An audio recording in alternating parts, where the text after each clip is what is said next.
ಸಂಘದ ಕಾರ್ಯಕ್ರಮಕ್ಕೆ. ಸೊ ನಾನು ನನ್ನ ಧನ್ಯವಾದಗಳನ್ನು ಕೋರಕ್ಕೆ ಇಚ್ಛೆ ಪಡ್ತೀನಿ. ಸೊ ಎಲ್ಲ ಹುಬ್ಬಳ್ಳಿಯ ಭಕ್ತರು ನಮ್ಮನ್ನ ಇವತ್ತಿನ ಒಂದು ಸಂಡೇ ಪ್ರವಚನಕ್ಕೆ ಕರೆದಿದ್ದಾರೆ. ಸೊ ವಿಶೇಷವಾಗಿ ಇವತ್ತು ನಾವು ಇದು ಪುರುಷೋತ್ತಮ ಮಾಸ ಆಗಿದ್ದ ಕಾರಣ ನಾವು ಈ ಭಗವದ್ಗೀತೆಯ ಒಂದು 15ನೇ ಅಧ್ಯಾಯ ಯಾವ್ದಿದೆ, ಪುರುಷೋತ್ತಮ ಯೋಗ. ಸೊ ಇದ್ರ ಬಗ್ಗೆ ಚರ್ಚೆ ಮಾಡ್ತೀವಿ. ಸೊ ಇವು ಒಂದು ಬಾರಿ ಪೂರ್ತಿ ಎಲ್ಲಾ ಶ್ಲೋಕಗಳ ಒಂದು ಉಚ್ಚಾರಣೆ ಮಾಡೋಣ ಅಂತ. ಸೊ 15ನೇ ಅಧ್ಯಾಯದ ಪೂರ್ತಿ ಶ್ಲೋಕಗಳನ್ನ ನಾವು ಉಚ್ಚಾರಣೆ ಮಾಡ್ತೀವಿ. ಸೊ ಇಲ್ಲಿ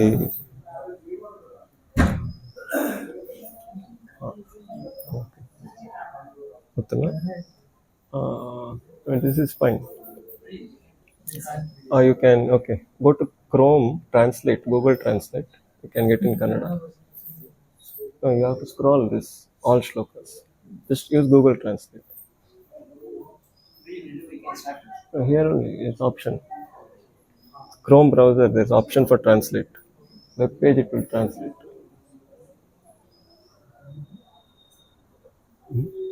ಮತ್ತೆ ಇಲ್ಲಿ ಕನ್ನಡದಲ್ಲಿ ಶ್ಲೋಕಗಳನ್ನ ಡಿಸ್ಪ್ಲೇ ಮಾಡಲಾಗುತ್ತೆ, ನೀವು ಅದನ್ನ ಉಚ್ಚಾರಣೆ ಮಾಡಬಹುದು. ಜೊತೆಗೆ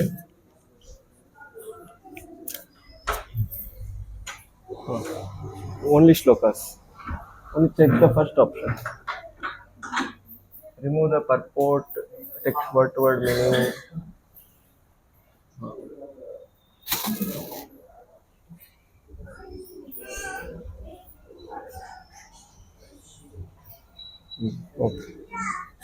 ಓಕೆ, ಸೊ ಎಲ್ಲರೂ ಕಾಣಿಸ್ತಿದೆ ಶ್ಲೋಕ. ಸೊ ಮೊದಲು ಓಕೆ, ಸೊ 15ನೇ ಅಧ್ಯಾಯ ಎಲ್ಲರೂ ಒಟ್ಟಿಗೆ ಪಠನೆ ಮಾಡಕ್ಕೆ ಪ್ರಯತ್ನ ಮಾಡೋಣ. ಸೊ ಒಟ್ಟಿಗೆ ಹೇಳೋಣ. ಓಂ ನಮೋ ಭಗವತೆ ವಾಸುದೇವಾಯ. ಅಥ ಪಂಚದಶೋಧ್ಯಾಯಃ. ಶ್ರೀ ಭಗವಾನುವಾಚ. ಊರ್ಧ್ವಮೂಲಂ ಅಧಃ ಶಾಖಂ ಅಶ್ವತ್ಥಂ ಪ್ರಾಹುರವ್ಯಯಂ ಛಂದಾಂಸಿ ಯಸ್ಯ ಪರ್ಣಾನಿ ಯಸ್तं ವೇದ ಸ ವೇದವಿತ್. ಅಧಶ್ಚೋರ್ಧ್ವಂ ಪ್ರಸೃತಾಸ್ತಸ್ಯ ಶಾಖಾ ಗುಣಪ್ರವೃದ್ಧಾ ವಿಷಯಪ್ರವಾಲಾಃ. ಅಧಶ್ಚ ಮೂಲಾನನುಸಂತತಾನಿ ಕರ್ಮಾಣುಬಂಧೀನಿ ಮನುಷ್ಯಲೋಕೆ.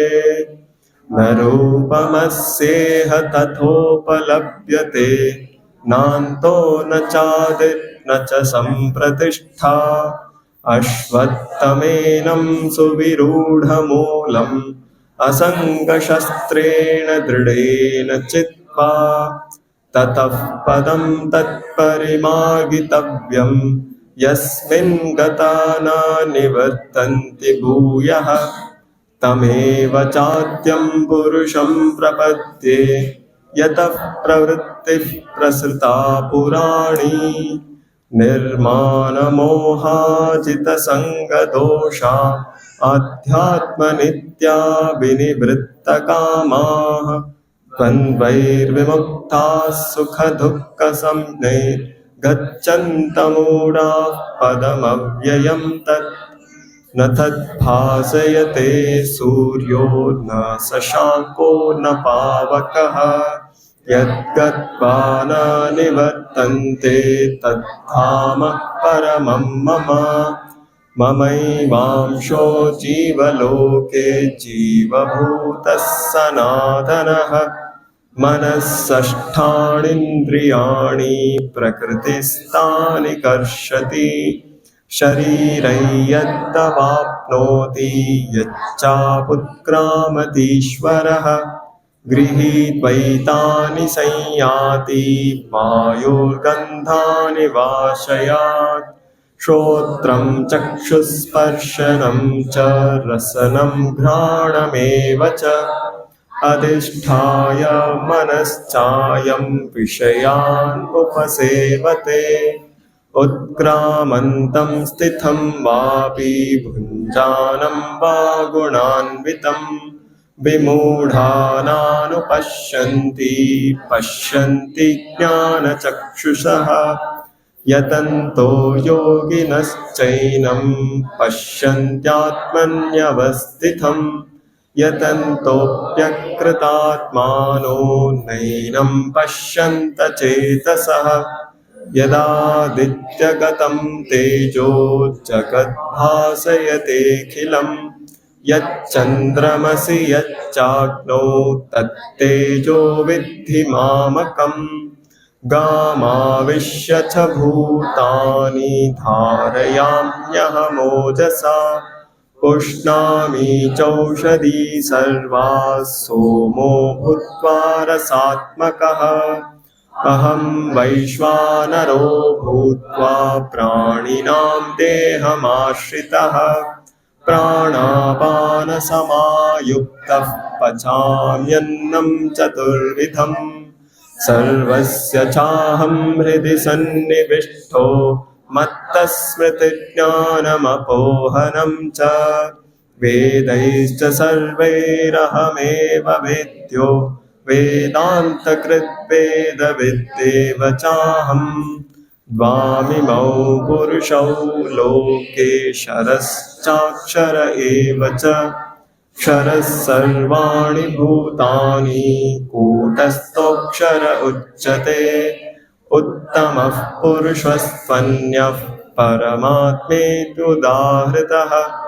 ಯೋ ಲೋಕತ್ರಯಮಾವಿಶ್ಯ ಬಿಭರ್ತ್ಯವ್ಯಯ ಈಶ್ವರಃ ಯಸ್ಮಾಕ್ಷರಂ ಅತೀತೋಹಂ ಅಕ್ಷರಾದಪಿ ಚೋತ್ತಮಃ ಅತೋಸ್ಮಿ ಲೋಕೆ ವೇದೇ ಚ ಪ್ರತೀತಃ ಪುರುಷೋತ್ತಮಃ ಯೋ ಮಾಮೇವಂ ಅಸಮ್ಮೂಢೋ ಜಾನಾತಿ ಪುರುಷೋತ್ತಮಂ ಸ ಸರ್ವವಿದ್ ಭಜತಿ ಮಾಂ ಸರ್ವಭಾವೇನ ಭಾರತ ಇತಿ ಗುಹ್ಯತಮಂ ಶಾಸ್ತ್ರಂ ಇದಂ ಮುಕ್ತಂ ಮಯಾ ನಘ ಏತದ್ಬುದ್ಧ್ಯಾ ಬುದ್ಧಿಮಾನ್ ಸ್ಯಾತ್ ಕೃತಕೃತ್ಯಶ್ಚ ಭಾರತ.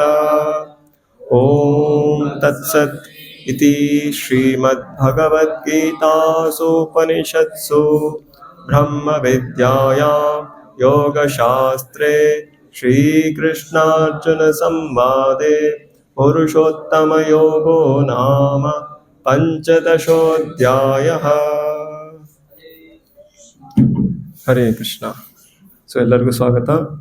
ಸೊ ಎಲ್ಲ ವರಿಷ್ಠ ಭಕ್ತರ ಒಂದು ಆಶೀರ್ವಾದದಿಂದ ನಾವು ಇವತ್ತಿನ ಒಂದು ಪ್ರವಚನ ಪ್ರಾರಂಭ ಮಾಡ್ತೀವಿ. ಸೊ ಇಲ್ಲಿ ಭಗವದ್ಗೀತೆಯಲ್ಲಿ ಸೊ ಈ ವಿಚಾರ 5,000 ವರ್ಷಗಳ ಹಿಂದೆ ಸ್ವಯಂ ಭಗವಂತ ಕೃಷ್ಣ ಅರ್ಜುನನಿಗೆ ಹೇಳಿದ್ದು.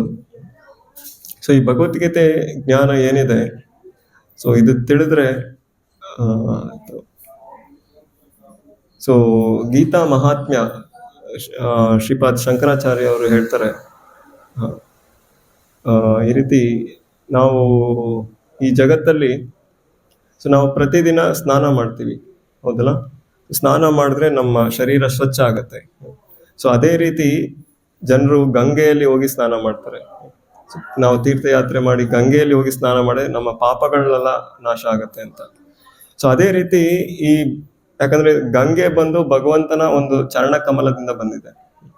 ಸೊ ಭಗವಂತ ಯಾವಾಗ ವಾಮನ ಅವತಾರದಲ್ಲಿ ಬಂದು ಈ ಬ್ರಹ್ಮಾಂಡ ತಮ್ಮ ಒಂದು ಪಾದಗಳನ್ನ ಈ ಬ್ರಹ್ಮಾಂಡನ ಪೂರ್ತಿ ಅವರೆಲ್ಲ ಮೇಲ್ಗಡೆ ಲೋಕಕ್ಕೆ ಒಂದು ಪಾದ ಮತ್ತೆ ಎಲ್ಲ ಕೆಳಗಿನ ಲೋಕದಲ್ಲಿ ಇನ್ನೊಂದು ಪಾದ, ಸೊ ಹೀಗೆ ವಾಮನ ದೇವರು ಲೀಲೆ ಮಾಡಿದಾಗ ಸೊ ಅಲ್ಲಿ ಭಗವಂತನ ಒಂದು ಬ್ರಹ್ಮಾಂಡದ ಸ್ವಲ್ಪ ತೂತಾಗಿ ಸೊ ಅಲ್ಲಿಂದ ಹೊರಗಿನ ಏನು ಸಮುದ್ರದಿಂದ, ಕಾರಣ ಸಾಗರದಿಂದ, ಗರ್ಭೋದಕ ಸಾಗರದಿಂದ ನೀರು ಈ ಬ್ರಹ್ಮಾಂಡದ ಒಳಗೆ ಪ್ರವೇಶ ಆಯಿತು. ಸೊ ಭಗವಂತನ ಚರಣನ ತೊಳ್ಕೊಂಡು ಬಂತು. ಸೊ ಅದು ಚರಣಾಮೃತ ಆಗತ್ತೆ. ಸೊ ಹೀಗೆ ಗಂಗೆ ಬಂದು ಭಗವಂತನ ಚರಣದಿಂದ ಬರ್ತಾರೆ. ಸೊ ಅದಕ್ಕೆ ಅವ್ರಿಗೆ ಈ ಎಲ್ಲ ಜೀವಿಗಳ ಎಲ್ಲ ಪಾಪನ ನಾಶ ಮಾಡಕ್ಕೆ ಅವ್ರಿಗೆ ಆ ಒಂದು ಸಾಮರ್ಥ್ಯ ಇದೆ. ಸೊ ಅದೇ ರೀತಿ ಈ ಭಗವದ್ಗೀತೆ ಏನಿದೆ, ಸೊ ಇದು ಭಗವಂತನ ಮುಖದಿಂದ ಬರುತ್ತೆ. ಸೊ ಭಗವಂತನ ಮುಖದಿಂದ ಅರ್ಜುನನಿಗೆ ಈ ಒಂದು ಉಪದೇಶ ಹೇಳ್ತಿದ್ದಾರೆ. ಸೊ ಈ ಒಂದು ಭಗವದ್ಗೀತೆಯಲ್ಲಿ ನಾವು ಸ್ನಾನ ಮಾಡಿದಾಗ ಸೊ ಹೇಗೆ ಸ್ನಾನ ಮಾಡೋದು, ಸೊ ಈ ರೀತಿ ಪ್ರತಿದಿನ ನಾವು ಉಚ್ಚಾರಣೆ ಮಾಡೋದಾಗ್ಲಿ, ಅದರ ಶ್ಲೋಕಗಳ ಮೇಲೆ ಚರ್ಚೆ ಮಾಡೋದಾಗ್ಲಿ, ಸೊ ಅದನ್ನ ಓದೋದಾಗ್ಲಿ. ಸೊ ಇನ್ನೂ ವಿಶೇಷವಾಗಿ ಶ್ರೀಲ ಪ್ರಭುಪಾದರು ಇಸ್ಕಾನ್ ಅಲ್ಲಿ ನಮ್ಗೆ ಇನ್ನೊಂದು ಎಕ್ಸ್ಟ್ರಾ ಗೀತೆ ಸೇವೆ ಮಾಡೋಕ್ಕೆ ಅವಕಾಶ ಕೊಟ್ಟಿದ್ದಾರೆ. ಇದನ್ನ ಹಂಚೋದಾಗ್ಲಿ, ಸೊ ಈ ಗೀತೆಯ ಜ್ಞಾನನ ನಾವು ಇನ್ನೊಬ್ರಿಗೂ ತಗೊಂಡೋಗಿ ಕೊಡ್ಬೋದು, ಭಗವದ್ಗೀತೆ ಡಿಸ್ಟ್ರಿಬ್ಯೂಟ್ ಮಾಡ್ಬೋದು. ಸೊ ಈ ಒಂದು ವಿಶೇಷ ಕೃಪಾ ಶ್ರೀಲ ಪ್ರಭುಪಾದರು ಇಸ್ಕಾನ್ ಅಲ್ಲಿ ಕೊಟ್ಟಿದ್ದಾರೆ. ಸೊ ಹೀಗೆ ಮಾಡೋದ್ರಿಂದ ನಮ್ಮ ಒಂದು ಸಂಸಾರ ಮಲ ಇದು ನಾಶ ಆಗುತ್ತೆ. ಸೊ ನಾವು ಈ ಭೌತಿಕ ಜಗತ್ತಿಂದ ನಾವು ಬಿಡುಗಡೆ ಹೊಂದ್ತೀವಿ. ಯಾಕಂದ್ರೆ ಜನ್ಮ ಜನ್ಮಾಂತರ ಎಷ್ಟೋ ಅನಂತ ಕೋಟಿ ಕೋಟಿ ಕೋಟಿ ವರ್ಷಗಳಿಂದ ನಾವು ಈ ಬ್ರಹ್ಮಾಂಡದಲ್ಲಿ ಜೀವಿಗಳಾಗಿ, ಬದ್ಧ ಜೀವಿಗಳಾಗಿ ನಮ್ಮ ಒಂದು ಸ್ಥಿತಿ ಇದೆ. ಸೊ ಇದರಿಂದ ನಾವು ಮುಕ್ತಿ ಪಡೆಯೋಕ್ಕೆ ಬಹಳ ಒಂದು ಸುಲಭವಾದ ಮಾರ್ಗ ಈ ಒಂದು ಭಗವದ್ಗೀತೆ ತೋರಿಸ್ಕೊಡುತ್ತೆ. ಸೊ ಭಗವಂತನ ಈ ಒಂದು ಇವತ್ತು ನಾವು ಚರ್ಚೆ ಮಾಡ್ತೀವಿ. ಇವತ್ತು ಭಗವದ್ಗೀತೆಯ ನಾವು 16, 17 ಮತ್ತೆ 18 ಈ ಅಧ್ಯಾಯದ 15 ಚಾಪ್ಟರ್ 16, 17 and 18 ಶ್ಲೋಕ ಇದ್ರ ಬಗ್ಗೆ ಚರ್ಚೆ ಮಾಡ್ತೀವಿ. ಅದು ನೀವು ಕನ್ನಡದಲ್ಲಿ ಡಿಸ್ಪ್ಲೇ ಮಾಡ್ಬೋದು. ಸೊ 16th ಶ್ಲೋಕ. ಸೊ ಈ ಒಂದು 3 ಶ್ಲೋಕ ಏನಿದೆ, ಇದಕ್ಕೆ ತ್ರಿಶ್ಲೋಕಿ ಭಗವದ್ಗೀತೆ ಅಂದ್ಬಿಟ್ಟು ಹೇಳ್ತಾರೆ. ಸೊ 3 ಶ್ಲೋಕ ಭಗವದ್ಗೀತೆ. ಇವಾಗ ಒಂದು ಶ್ಲೋಕದಲ್ಲಿ ಇಡೀ ಭಗವದ್ಗೀತೆ ಜ್ಞಾನ ನಾವು ತಿಳಿಬೇಕಂದ್ರೆ ಅದು ಸರ್ವಧರ್ಮಾನ್ ಪರಿತ್ಯಜ್ಯ ಮಾಮೇಕಂ ಶರಣಂ ವ್ರಜ ಅಹಂ ತ್ವಾಂ ಸರ್ವ ಪಾಪೇಭ್ಯೋ ಮೋಕ್ಷಯಿಷ್ಯಾಮಿ ಮಾ ಶುಚಃ. ಸೊ ಇದರಲ್ಲಿ ಭಗವಂತ ತಮ್ಮ ಒಂದು ಇಚ್ಛೆ ಪ್ರಕಟ ಮಾಡಿದ್ದಾರೆ. ಸೊ ಎಲ್ಲಾ ಧರ್ಮಗಳನ್ನು ಬಿಟ್ಟು ಕೃಷ್ಣ ಹೇಳ್ತಾನೆ, ನನಗೊಬ್ಬನಿಗೆ ನೀವು ಶರಣಾಗಿ. ಸೊ ಹಾಗೆ ಮಾಡೋದ್ರಿಂದ ಅಹಂ ತ್ವಾಂ ಸರ್ವ ಪಾಪೇಭ್ಯೋ, ನಿಮ್ಮ ಎಲ್ಲ ಒಂದು ಪಾಪಗಳಿಂದ ನಾನು ನಿಮಗೆ ಮುಕ್ತಿ ಪಡಿಸ್ತೀನಿ. ಮಾ ಶುಚಃ. ಸೊ ಹೀಗೆ ಭಗವಂತ ಆಶ್ವಾಸನೆ ನೀಡಿದ್ದಾನೆ. ಸೊ ಆದ ಕಾರಣ ಸೊ ನಾವು ಕೃಷ್ಣನಿಗೆ ಶರಣಾಗತರಾದ್ರೆ, ಸೊ ಈ ಒಂದು ಗೀತೆ ಯಾರು ತಿಳಿದಿರ್ತಾರೋ, ಸೊ ಅದ್ರ ಮುಖ್ಯ ಉದ್ದೇಶ ಭಗವಂತನಿಗೆ ಶರಣಾಗತರಾಗೋದು. ಸೊ ಆ ಒಂದು ತಾತ್ಪರ್ಯದಲ್ಲಿ ಶ್ರೀಲ ಪ್ರಭುಪಾದರು ಶ್ರೀಲ ಭಕ್ತಿ ವಿನೋದ್ ಠಾಕೂರ್ ಅವರ ಒಂದು ಕೋಟ್ ಮಾಡ್ತಾರೆ. ಸೊ ಹೇಗೆ ಶರಣಾಗತರಾಗದಂದ್ರೆ ಹೇಗೆ, ಷಡ್ವಿಧಂ ಶರಣಾಗತಿ ಅವ್ರು ಹೇಳ್ತಾರೆ. ಸೊ ಭಗವಂತನ ಭಕ್ತಿಗೆ ಏನ್ ಅನುಕೂಲ ಅದನ್ನ ನಾವು ಸ್ವೀಕಾರ ಮಾಡೋದು. ಅನುಕೂಲ ಅದು ಭಗವಂತನಿಗೆ ಭಕ್ತಿಗೆ ಅನುಕೂಲ ಆಗೋ ವಿಚಾರಗಳನ್ನ ನಾವು ಸ್ವೀಕಾರ ಮಾಡೋದಾಗ್ಲಿ, ಮತ್ತೆ ಭಕ್ತಿಗೆ ಪ್ರತಿಕೂಲವಾಗಿರುವ ಒಂದು ವಿಚಾರಗಳನ್ನ ತ್ಯಜಿಸೋದಾಗ್ಲಿ, ಮತ್ತೆ ಭಗವಂತನ ಒಂದು ಸಂರಕ್ಷಣೆಯಲ್ಲಿ ನಾವು ನಂಬಿಕೆ ಇಟ್ಕೊಂಡಿರ್ಬೇಕು. ಮತ್ತೆ ಭಗವಂತನ ಬಿಟ್ರೆ ಬೇರೆ ಸಂಪೂರ್ಣವಾಗಿ ಭಗವಂತನ ಮೇಲೆ ನಾವು ನಿರ್ಭರವಾಗಿರೋದು. ಸೊ ಈ ರೀತಿ ಶರಣಾಗತಿಯ ಒಂದು 6 ಲಕ್ಷಣಗಳು ಕೊಡ್ತಾರೆ. ಸೊ ತಾತ್ಪರ್ಯದಲ್ಲಿದೆ, ನೀವು ಓದ್ಬೋದು. ಭಗವದ್ಗೀತೆಯ 18ನೇ ಅಧ್ಯಾಯದ 66ನೇ ಶ್ಲೋಕದ ತಾತ್ಪರ್ಯ. ಸೊ ಇವತ್ತು ಈ ಒಂದು ಗೀತೆಯಲ್ಲಿ ಮತ್ತೆ 4 ಶ್ಲೋಕದಲ್ಲಿ ಭಗವದ್ಗೀತೆಯ ಒಂದು ಸಾರ ತಿಳಿಸ್ಬೇಕಂದ್ರೆ ಭಗವಂತ 10ನೇ ಅಧ್ಯಾಯದಲ್ಲಿ ಹೇಳ್ತಾರೆ, ಅಹಂ ಸರ್ವಸ್ಯ ಪ್ರಭೋ ಮತ್ತ ಸರ್ವಂ ಪ್ರವರ್ತತೆ ಇತಿ ಮತ್ವಾ ಭಜಂತೆ ಮಾಂ ಮುದಾ ಭಾವ ಸಮನ್ವಿತ ಮಚ್ಚಿತ್ತ ಮದ್ಗತ ಪ್ರಾಣ ಬೋಧಯಂತ ಪರಸ್ಪರಂ ಕಥಯಂತಶ್ಚ ಮಾಂ ನಿತ್ಯಂ ತುಷ್ಯಂತಿ ಚ ರಮಂತಿ ಚ ತೇಷಾಂ ಸತತಯುಕ್ತಾನಾಂ ಭಜತಾಂ ಪ್ರೀತಿಪೂರ್ವಕಂ ದದಾಮಿ ಬುದ್ಧಿಯೋಗಂ ತಂ ಯೇನ ಮಾಂ ಉಪಯಾಂತಿ ತೇ ತೇಷಾಮೇವಾನುಕಂಪಾರ್ಥಂ ಅಹಂ ಅಜ್ಞಾನಜಂ ತಮ ನಾಶಯಾಮಿ ಆತ್ಮಭಾವಸ್ತು ಜ್ಞಾನದೀಪೇನ ಭಾಸ್ವತ. ಸೊ ಈ ರೀತಿ 4 ಶ್ಲೋಕಗಳಲ್ಲಿ 10ನೇ ಅಧ್ಯಾಯದ 8, 9, 10 ಮತ್ತು 11 ಈ 4 ಶ್ಲೋಕಗಳಲ್ಲಿ ಭಗವಂತ ತಮ್ಮ ಒಂದು ಭಗವಂತನ ಬಗ್ಗೆ, ಅಹಂ ಸರ್ವಸ್ಯ ಪ್ರಭು, ಭಗವಂತ ಹೇಗೆ ಎಲ್ಲ ಒಂದು ಈ ಜಗತ್ತು ಎಲ್ಲ ಸೃಷ್ಟಿ ಭಗವಂತನಿಂದ ಬಂದಿದೆ, ಮತ್ತ ಸರ್ವಂ ಪ್ರವರ್ತತೆ, ಭಗವಂತನಿಂದನೇ ಆದೇಶದಿಂದನೇ ಎಲ್ಲ ನಡೀತಾ ಇದೆ. ಸೊ ಹೇಳ್ತಾರೆ ಭಗವಂತನ ಇಚ್ಛೆ ಇಲ್ಲದೆ ಒಂದು ಹುಲ್ಲು ಕೂಡ ಅಲಗಾಡೋದಿಲ್ಲ ಅಂತ. ಸೊ ಅದೇ ರೀತಿ ಸಂಪೂರ್ಣವಾಗಿ ಎಲ್ಲ ಭಗವಂತನ ಇಚ್ಛೆ ಪ್ರಕಾರ ನಡೀತಿದೆ ಅಂತ ನಾವು ತಿಳಿಬೇಕು. ಸೊ ಈ ತರ ಯಾರು ತಿಳಿದಿರ್ತಾರೋ, ಅಹಂ ಸರ್ವಸ್ಯ ಪ್ರಭು ಮತ್ತಂ ಸರ್ವ ಪ್ರವರ್ತತೆ ಇತಿ ಮತ್ವಾ ಭಜಂತೆ ಮಾಂ. ಸೊ ಭಗವಂತನ ಬಗ್ಗೆ ತಿಳ್ಕೊಂಡ್ಮೇಲೆ ಅವರು ನನ್ನ ಭಕ್ತಿಯಲ್ಲಿ ತೊಡಗ್ತಾರೆ. ಸೊ ನಾವು ನಿಜವಾಗ್ಲೂ ಭಗವಂತನ ಬಗ್ಗೆ ತಿಳ್ಕೊಂಡಿದ್ರೆ ಭಗವಂತನ ಭಕ್ತಿಯಲ್ಲಿ ನಾವು ತೊಡಗಬೇಕು. ಮತ್ತೆ ಅವ್ರು ಹೇಗಿರ್ತಿದ್ರೆ ಬುಧಾ ಭಾವ ಸಮನ್ವಿತ, ಅವರು ಶಾಂತವಾಗಿ ಅವರು ಭಗವಂತನ ಭಕ್ತಿ ಮಾಡ್ತಾ ಇರ್ತಾರೆ, ಮತ್ತೆ ವೆರಿ ಇಂಟೆಲಿಜೆಂಟ್, ವೈಸ್ ಆಗ್ತಾರೆ, ಬುದ್ಧಿವಂತರಾಗ್ತಾರೆ, ಬುಧಾ ಭಾವ ಸಮನ್ವಿತ. ಸೊ ಹೀಗೆ ಮಾಡ್ತಾ ಮತ್ತೆ ಭಕ್ತರು ಒಬ್ಬೊಬ್ರು ಭಕ್ತರು ಬಂದಾಗ ಏನ್ ಮಾಡ್ತಾರೆ, ಜೊತೆಗೆ ಸೇರಿದಾಗ ಏನ್ ಮಾಡ್ತಾರೆ, ಮಚ್ಚಿತ್ತ ಮದ್ಗತ ಪ್ರಾಣ ಬೋಧಯಂತ ಪರಸ್ಪರಂ. ಸೊ ಈ ರೀತಿ ಭಕ್ತರು ಒಬ್ರಿಗೊಬ್ರು ಬಂದು ಭೇಟಿಯಾದಾಗ ಭಗವಂತನ ಬಗ್ಗೆ ಚರ್ಚೆ ಮಾಡ್ತಾರೆ. ಸೊ ಅವರು ಭಗವಂತನಲ್ಲಿ ನೆಲೆಸ್ತಾರೆ, ಮತ್ತೆ ಬೋಧಯಂತ ಪರಸ್ಪರಂ ಕಥೆಯಂತಶ್ಚ ಮಾಂ ನಿತ್ಯಂ. ಸೊ ಹೀಗೆ ಭಕ್ತರು ಸೇರ್ಕೊಂಡಾಗ ಅವರು ಬೇರೆ ಈ ಜಗತ್ತಿನ ವಿಚಾರಗಳ ಬಗ್ಗೆ ಮಾತಾಡೋದಿಲ್ಲ. ನಾವು ಯಾರಾದ್ರೂ ಭೇಟಿ ಆದ್ರೆ ಏನ್ ಕೇಳ್ತೀವಿ, ಹೇಗಿದ್ದೀರಿ, ಚೆನ್ನಾಗಿದ್ದೀರಾ, ಊಟ ಆಯ್ತಾ? ಸೊ ಇಷ್ಟೇ ನಮ್ಮ ಪ್ರಶ್ನೆಗಳಿರುತ್ತೆ. ಸೊ ಇದಕ್ಕಿಂತ ಹೆಚ್ಚು ನಾವು ಏನು ಕೇಳಕ್ ಹೋಗೋದಿಲ್ಲ. ಆದ್ರೆ ನಾವು ಭಕ್ತರ ಜೊತೆ ಸೇರ್ಕೊಂಡಾಗ ನಾವು ಕೇಳ್ಬೋದು, ನೀವು ಎಷ್ಟು ಮಾಲೆ ಜಪ ಮಾಡಿದ್ರಿ, ವಿಶೇಷವಾಗಿ ಏನೇನ್ ಸೇವೆಯಲ್ಲಿ ತೊಡಗಿದ್ದೀರಾ, ಮತ್ತೆ ಯಾವ ಭಗವದ್ಗೀತೆ ಎಲ್ಲ ಓದಿದ್ರ, ಭಾಗವತ ಎಲ್ಲ ಓದಿದ್ದೀರಾ, ಅಥವಾ ನಾನು ಈ ಕತೆ ಓದ್ದೆ. ಸೊ ಹೇಗೆ ಕೃಷ್ಣ ಪುಸ್ತಕದಲ್ಲಿ ಸೊ ಹೇಗೆ ಒಂದ್ಸಲ ಅಕ್ರೂರ ಬಂದು ಬೃಂದಾವನದಿಂದ ಭಗವಂತನ ಹೇಗೆ ಕರ್ಕೊಂಡು ಹೋಗ್ತಾ ಇದ್ದಾರೆ. ಸೊ ಈ ರೀತಿ ಭಗವಂತನ ಕತೆ ನಾವೇನು ಓದ್ತೀವಿ, ಸೊ ಆತರ ನಾವು ಭಕ್ತರ ಜೊತೆ ಚರ್ಚೆ ಮಾಡ್ಬೋದು. ಸೊ ಹೀಗೆ ಮಾಡ್ತಾರೆ ಅಂತ ಭಗವಂತ ಹೇಳ್ತಾ ಇದ್ದಾರೆ. ಮತ್ತೆ ಹೀಗೆ ಮಾಡೋದ್ರಿಂದ ಏನಾಗುತ್ತೆ, ತೇಷಾಂ ಸತತ ಯುಕ್ತಾನಾಂ ಭಜತಾಂ ಪ್ರೀತಿಪೂರ್ವಕಂ. ಸೊ ಹೀಗೆ ಭಗವಂತನ ಪ್ರತಿ ಒಂದು ಪ್ರೀತಿಯ ಭಾವನೆಯಿಂದ ನಾವು ಭಕ್ತಿಲಿ ತೊಡಗಿದಾಗ ದದಾಮಿ ಬುದ್ಧಿ ಯೋಗಂ ತಂ. ಸೊ ಭಗವಂತ ನಮ್ಗೆ ಬುದ್ಧಿ ಯೋಗ ಕೊಡ್ತಾನೆ. ಹೇಗೆ, ಏನ ಮಾಮುಪಯಾಂತಿತೆ. ಸೊ ಹೇಗೆ ಭಗವಂತನ ಹತ್ರ ಹೋಗೋದು, ಸೊ ಭಗವಂತನೇ ನಮಗೆ ದಾರಿ ತೋರಿಸ್ಕೊಡ್ತಾನೆ. ಆದ್ರೆ ನಮ್ಮ ಪ್ರಯತ್ನ ಏನು, ನಾವು ಆ ಒಂದು ಸಕ್ರಿಯವಾಗಿ ಭಗವಂತನ ಒಂದು ಸೇವೆಯಲ್ಲಿ ತೊಡಗಬೇಕು. ಸೊ ಹೇಗೆ ತೊಡಗೋದು, ಸೊ ಅದು ನಮ್ಮ ಸಂಸ್ಥಾಪಕಾಚಾರ್ಯರು ಶ್ರೀಲ ಪ್ರಭುಪಾದರು ಇವ್ರು ಹೇಳ್ದಂಗೆ, ಸೊ ಹೇಗೆ ಈ ಒಂದು ಸಂಸ್ಥೆಯಲ್ಲಿ ಸೊ ಪ್ರತಿದಿನ ಇಲ್ಲಿ ಮಂಗಳಾರತಿ ನಡೆಯುತ್ತೆ, ಗುರುಪೂಜೆ ನಡೆಯುತ್ತೆ, ಮತ್ತೆ ಶ್ರೀಮದ್ ಭಾಗವತ, ಮತ್ತೆ ಎಲ್ಲ ಜಪ, ಹರಿನಾಮ ಜಪ. ಸೊ ಈ ಎಲ್ಲ ಕಾರ್ಯಕ್ರಮದಲ್ಲಿ ನಾವು ಹೆಚ್ಚು ತೊಡಗಲಿಕ್ಕೆ ಪ್ರಯತ್ನ ಮಾಡಬೇಕು.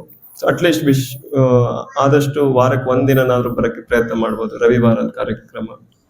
ಮತ್ತೆ ಇನ್ನೂ ಹೆಚ್ಚು ಸಾಧ್ಯ ಆದ್ರೆ ಪ್ರತಿದಿನ ಬರಕ್ಕೂ ಕೂಡ ನಾವು ಪ್ರಯತ್ನ ಮಾಡ್ಬೋದು. ಸೊ ಹೀಗೆ ನಾವು ಪ್ರತಿದಿನ ಈ ಎಲ್ಲಾ ಕಾರ್ಯಗಳಲ್ಲೂ ತೊಡಗಿದ್ರೆ, ಮಂಗಳಾರತಿ ಆಗ್ಲಿ, ಜಪ ಆಗ್ಲಿ, ಪ್ರತಿದಿನ ಭಗವದ್ಗೀತೆ ಅಥವಾ ಭಾಗವತದ ಮೇಲೆ ಚರ್ಚೆ, ಸೊ ಈ ರೀತಿ ಸಾಧನಾ ಭಕ್ತಿ ನಾವು ಮಾಡೋದ್ರಿಂದ ಸೊ ಭಗವಂತನ ಪ್ರತಿ ಒಂದು ಅನುಕೂಲ ಭಾವನೆ ನಮ್ಮಲ್ಲಿ ಬೆಳೆಯುತ್ತೆ. ಸೊ ಹೀಗೆ ನಾವು ಭಕ್ತಿಲಿ ಪ್ರಗತಿ ಮಾಡಿದಾಗ ಅವಾಗ ಭಗವಂತ ನಮಗೆ ಬುದ್ಧಿ ನೀಡ್ತಾನೆ. ಸೊ ನಮ್ಮ ಮನೆ ತುಂಬಾ ದೂರ ಇದ್ರೆ ನಾವು ಬರಕ್ಕಾಗೋದಿಲ್ಲ ಮಂದಿರಕ್ಕೆ, ಸೊ ಮನೆಯಲ್ಲೇ ಕೂಡ ನಾವು ಪ್ರಯತ್ನ ಮಾಡ್ಬೋದು. ನಮ್ಮ ಮನೆಗಳಲ್ಲೇ ನಾವು ಬೆಳಿಗ್ಗೆ ಬೇಗ ಎದ್ದು ಜಪ ಮಾಡಕ್ಕೆ ಪ್ರಯತ್ನ ಮಾಡ್ಬೋದು.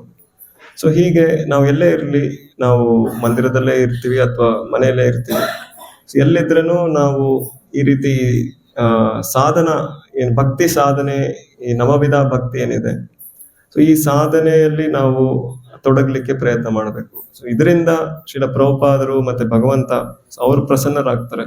ಸೊ ಹೀಗೆ ನಮಗೆ ಭಕ್ತಿಯಲ್ಲಿ ಮುಂದೆ ಪ್ರಗತಿ ಮಾಡಕ್ಕೆ ಅವರು ಬುದ್ಧಿ ಶಕ್ತಿ ಕೊಡ್ತಾರೆ. ದದಾಮಿ ಬುದ್ಧಿ ಯೋಗಂ ತಂ ಏನ ಮಾಮುಪಯಾಂತಿತೆ. ಸೊ ಈ ರೀತಿ ನಮ್ಮ ಪ್ರಯತ್ನ ನಾವು ಮಾಡಿದಾಗ ಅವಾಗ ಅವರ ಒಂದು ಆಶೀರ್ವಾದ ನಮಗೆ ಸಿಗತ್ತೆ. ಸೊ ಆಗೋದ್ರಿಂದ ಏನಾಗುತ್ತೆ, ಮುಂದೆ ತೇಷಾಮೇವಾನುಕಂಪಾರ್ಥಂ ಅಹಂ ಅಜ್ಞಾನಜಂ ತಮ ನಾಶಯಾಮಿ ಆತ್ಮಭಾವಸ್ತು ಜ್ಞಾನದೀಪೇನ ಭಾಸ್ವತ.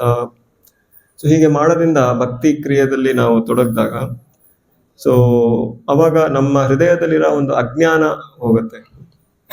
ಸೊ ಈ ಜಗತ್ತಲ್ಲಿ ದೊಡ್ಡ ಒಂದು ರೋಗ ಅಂದ್ರೆ ಏನು, ಸೊ ಈ ಅಜ್ಞಾನದ ರೋಗ ಏನಿದೆ, ಇದೇ ಬಹಳ ದೊಡ್ಡ ರೋಗ. ಬೇರೆ ಯಾವ್ದು ಕೊರೋನಾ ಏನೋ ಅಷ್ಟು ದೊಡ್ಡದಿಲ್ಲ, ಕೊರೋನಾ ಬಂದು ಹೋಯ್ತು. ಸೊ ಆದ್ರೂ ಬೇರೆ ಏನೇನೋ ರೋಗಗಳು ಬರುತ್ತೆ, ಅನಾರೋಗ್ಯ, ಬಹಳಷ್ಟು ಜನ ಕ್ಯಾನ್ಸರ್ ಆಗ್ಲಿ, ಹಾರ್ಟ್ ಅಟ್ಯಾಕ್ ಆಗ್ಲಿ, ಇದರಿಂದ ಮರಣ ಹೊಂದ್ತಾರೆ. ಸೊ ಆದ್ರೆ ಎಲ್ಲದಕ್ಕಿಂತ ಬಹಳ ಭಯಂಕರವಾದ ರೋಗ ಬಂದ ಅಜ್ಞಾನ. ಅಜ್ಞಾನ ಅಂದ್ರೆ ನಾನ್ ಯಾರು ಅಂದ್ಬಿಟ್ಟು ತಿಳ್ಕೊಳ್ದೆ ಇರೋದು. ಸೊ ನಾವು ಅಥವಾ ಈ ನಾನೇ ಈ ಶರೀರ ಅಂದ್ಬಿಟ್ಟು ಅನ್ಕೊಳ್ಳೋದು. ಯಾಕಂದ್ರೆ ಈ ಶರೀರದಲ್ಲಿ ನಾವು ಒಂದ್ ಸ್ವಲ್ಪ ಕಾಲಕ್ಕಷ್ಟೇ ಇರ್ತೀವಿ. ಏನೊಂದು ಕಲಿಯುಗದಲ್ಲಿ 100 ವರ್ಷನೂ ನಾವು ಇರೋದಿಲ್ಲ. ಕಲಿಯುಗದ ಲಕ್ಷಣಗಳು ಭಾಗವತದಲ್ಲಿ ಹೇಳಿದ್ದಾರೆ. ಪ್ರಾಯೇಣಲ್ಪಾಯುಷ ಸಭ್ಯ ಕಲಾವಸ್ಮಿನ್ ಯುಗೇ ಜನ ಮಂದಾಸು ಮಂದಮತೆಯೋ ಮಂದಭಾಗ್ಯಾಯುಪದ್ರತಾಃ. ಸೊ ಕಲಿಯುಗದಲ್ಲಿ ಜನರಿಗೆ 100 ವರ್ಷ ಕೂಡ ಆಯಸ್ಸು ಸಿಗೋದಿಲ್ಲ, ಮತ್ತೆ ಬಹಳಷ್ಟು ತೊಂದರೆಗಳು ನಾವು ಅನುಭವಿಸ್ಬೇಕಾಗತ್ತೆ. ಸೊ ಆದ್ರಿಂದ ನಾನು ಈ ಶರೀರ ಅಂತ ತಿಳ್ಕೊಳ್ಳೋದು ಇದು ಒಂದು ದೊಡ್ಡ ಅಜ್ಞಾನದ ಒಂದು ಲಕ್ಷಣ. ನಾವು ಸ್ವಲ್ಪ ಕಾಲಕ್ಕೆ ಈ ಶರೀರಕ್ಕೆ ಬರ್ತೀವಿ, ಈ ಜಗತ್ತಿಗೆ ಬರ್ತೀವಿ. ಈ ಜಗತ್ತು ನಾವು ಖಾಲಿ ಕೈಯಲ್ಲಿ ಬರ್ತೀವಿ, ಹೋಗುವಾಗ್ಲೂ ಖಾಲಿ ಕೈಯಲ್ಲಿ ಹೋಗ್ತೀವಿ. ಆದ್ರೆ ಇಲ್ಲಿ ಇರುವಾಗ ನಾವು ಇದು ನಂದು, ಅದು ನಂದು, ನಂದು ನಂದು ಅಂತ ನಾವು ಕಿತ್ತಾಡ್ಕೋತೀವಿ. ಸೊ ಈ ತರ ಒಬ್ಬೊಬ್ರು ನಾವು ಕಿತ್ತಾಡ್ಕೊಂಡ್ರೆ ಇನ್ನೂ ಇದು ವಿಶ್ವದಲ್ಲಿ ಒಂದೊಂದು ದೇಶ ಕಿತ್ತಾಡ್ಕೊಳತ್ತೆ. ಸೊ ಇದು ನಾವು ನೋಡ್ತೀವಿ, ಇದರಿಂದ ಎಲ್ಲ ಯುದ್ಧಗಳೆಲ್ಲ ಉಂಟಾಗತ್ತೆ. ಸೊ ಇದೇ ಭಾವನೆ, ನಾನು ನನ್ನದು ಅನ್ನುವ ಭಾವನೆ. ಸೊ ಇದು ಎಷ್ಟು ನಮ್ಮಲ್ಲಿ ಇರತ್ತೋ ಅದಕ್ಕೆ ಅಷ್ಟು ತೊಂದರೆಗಳು ನಾವು ಜೀವನದಲ್ಲಿ ನೋಡ್ಬೇಕಾಗತ್ತೆ. ಸೊ ನಮ್ಮ ನಿಜವಾದ ಅಸ್ತಿತ್ವ ಅರಿಯೋದೇ ಇದೇ ನಾವು ಜ್ಞಾನಕ್ಕೆ ಬರ್ತೀವಿ. ನಿಜವಾದ ಜ್ಞಾನ ಅಂದ್ರೆ ನಾನು ಈ ಶರೀರ ಅಲ್ಲ, ನಾನು ಆತ್ಮ ಇದ್ದೀನಿ. ಸೊ ಆತ್ಮದ ಸ್ತರದಲ್ಲಿ ನಂದೇನು ಕೆಲಸ ಕಾರ್ಯಗಳು, ಸೊ ಭಗವಂತ ಪರಮಾತ್ಮ ಇದ್ದಾನೆ. ಸೊ ಆತ್ಮನ ನಿಜವಾದ ಕರ್ತವ್ಯ ಪರಮಾತ್ಮನ ಸೇವೆಯಲ್ಲಿ ತೊಡಗದು. ಸೊ ಹೀಗೆ ನಾವು ನಮ್ಮ ನಿಜವಾದ ಒಂದು ಅಸ್ತಿತ್ವನ ತಿಳಿದು ಅದರ ಪ್ರಕಾರ ನಾವು ನಡೆದ್ರೆ ಅವಾಗ ಜ್ಞಾನದಿಂದ ನಮ್ಮೆಲ್ಲ ಕೆಲಸ ಕಾರ್ಯಗಳಾಗ್ತಾರೆ.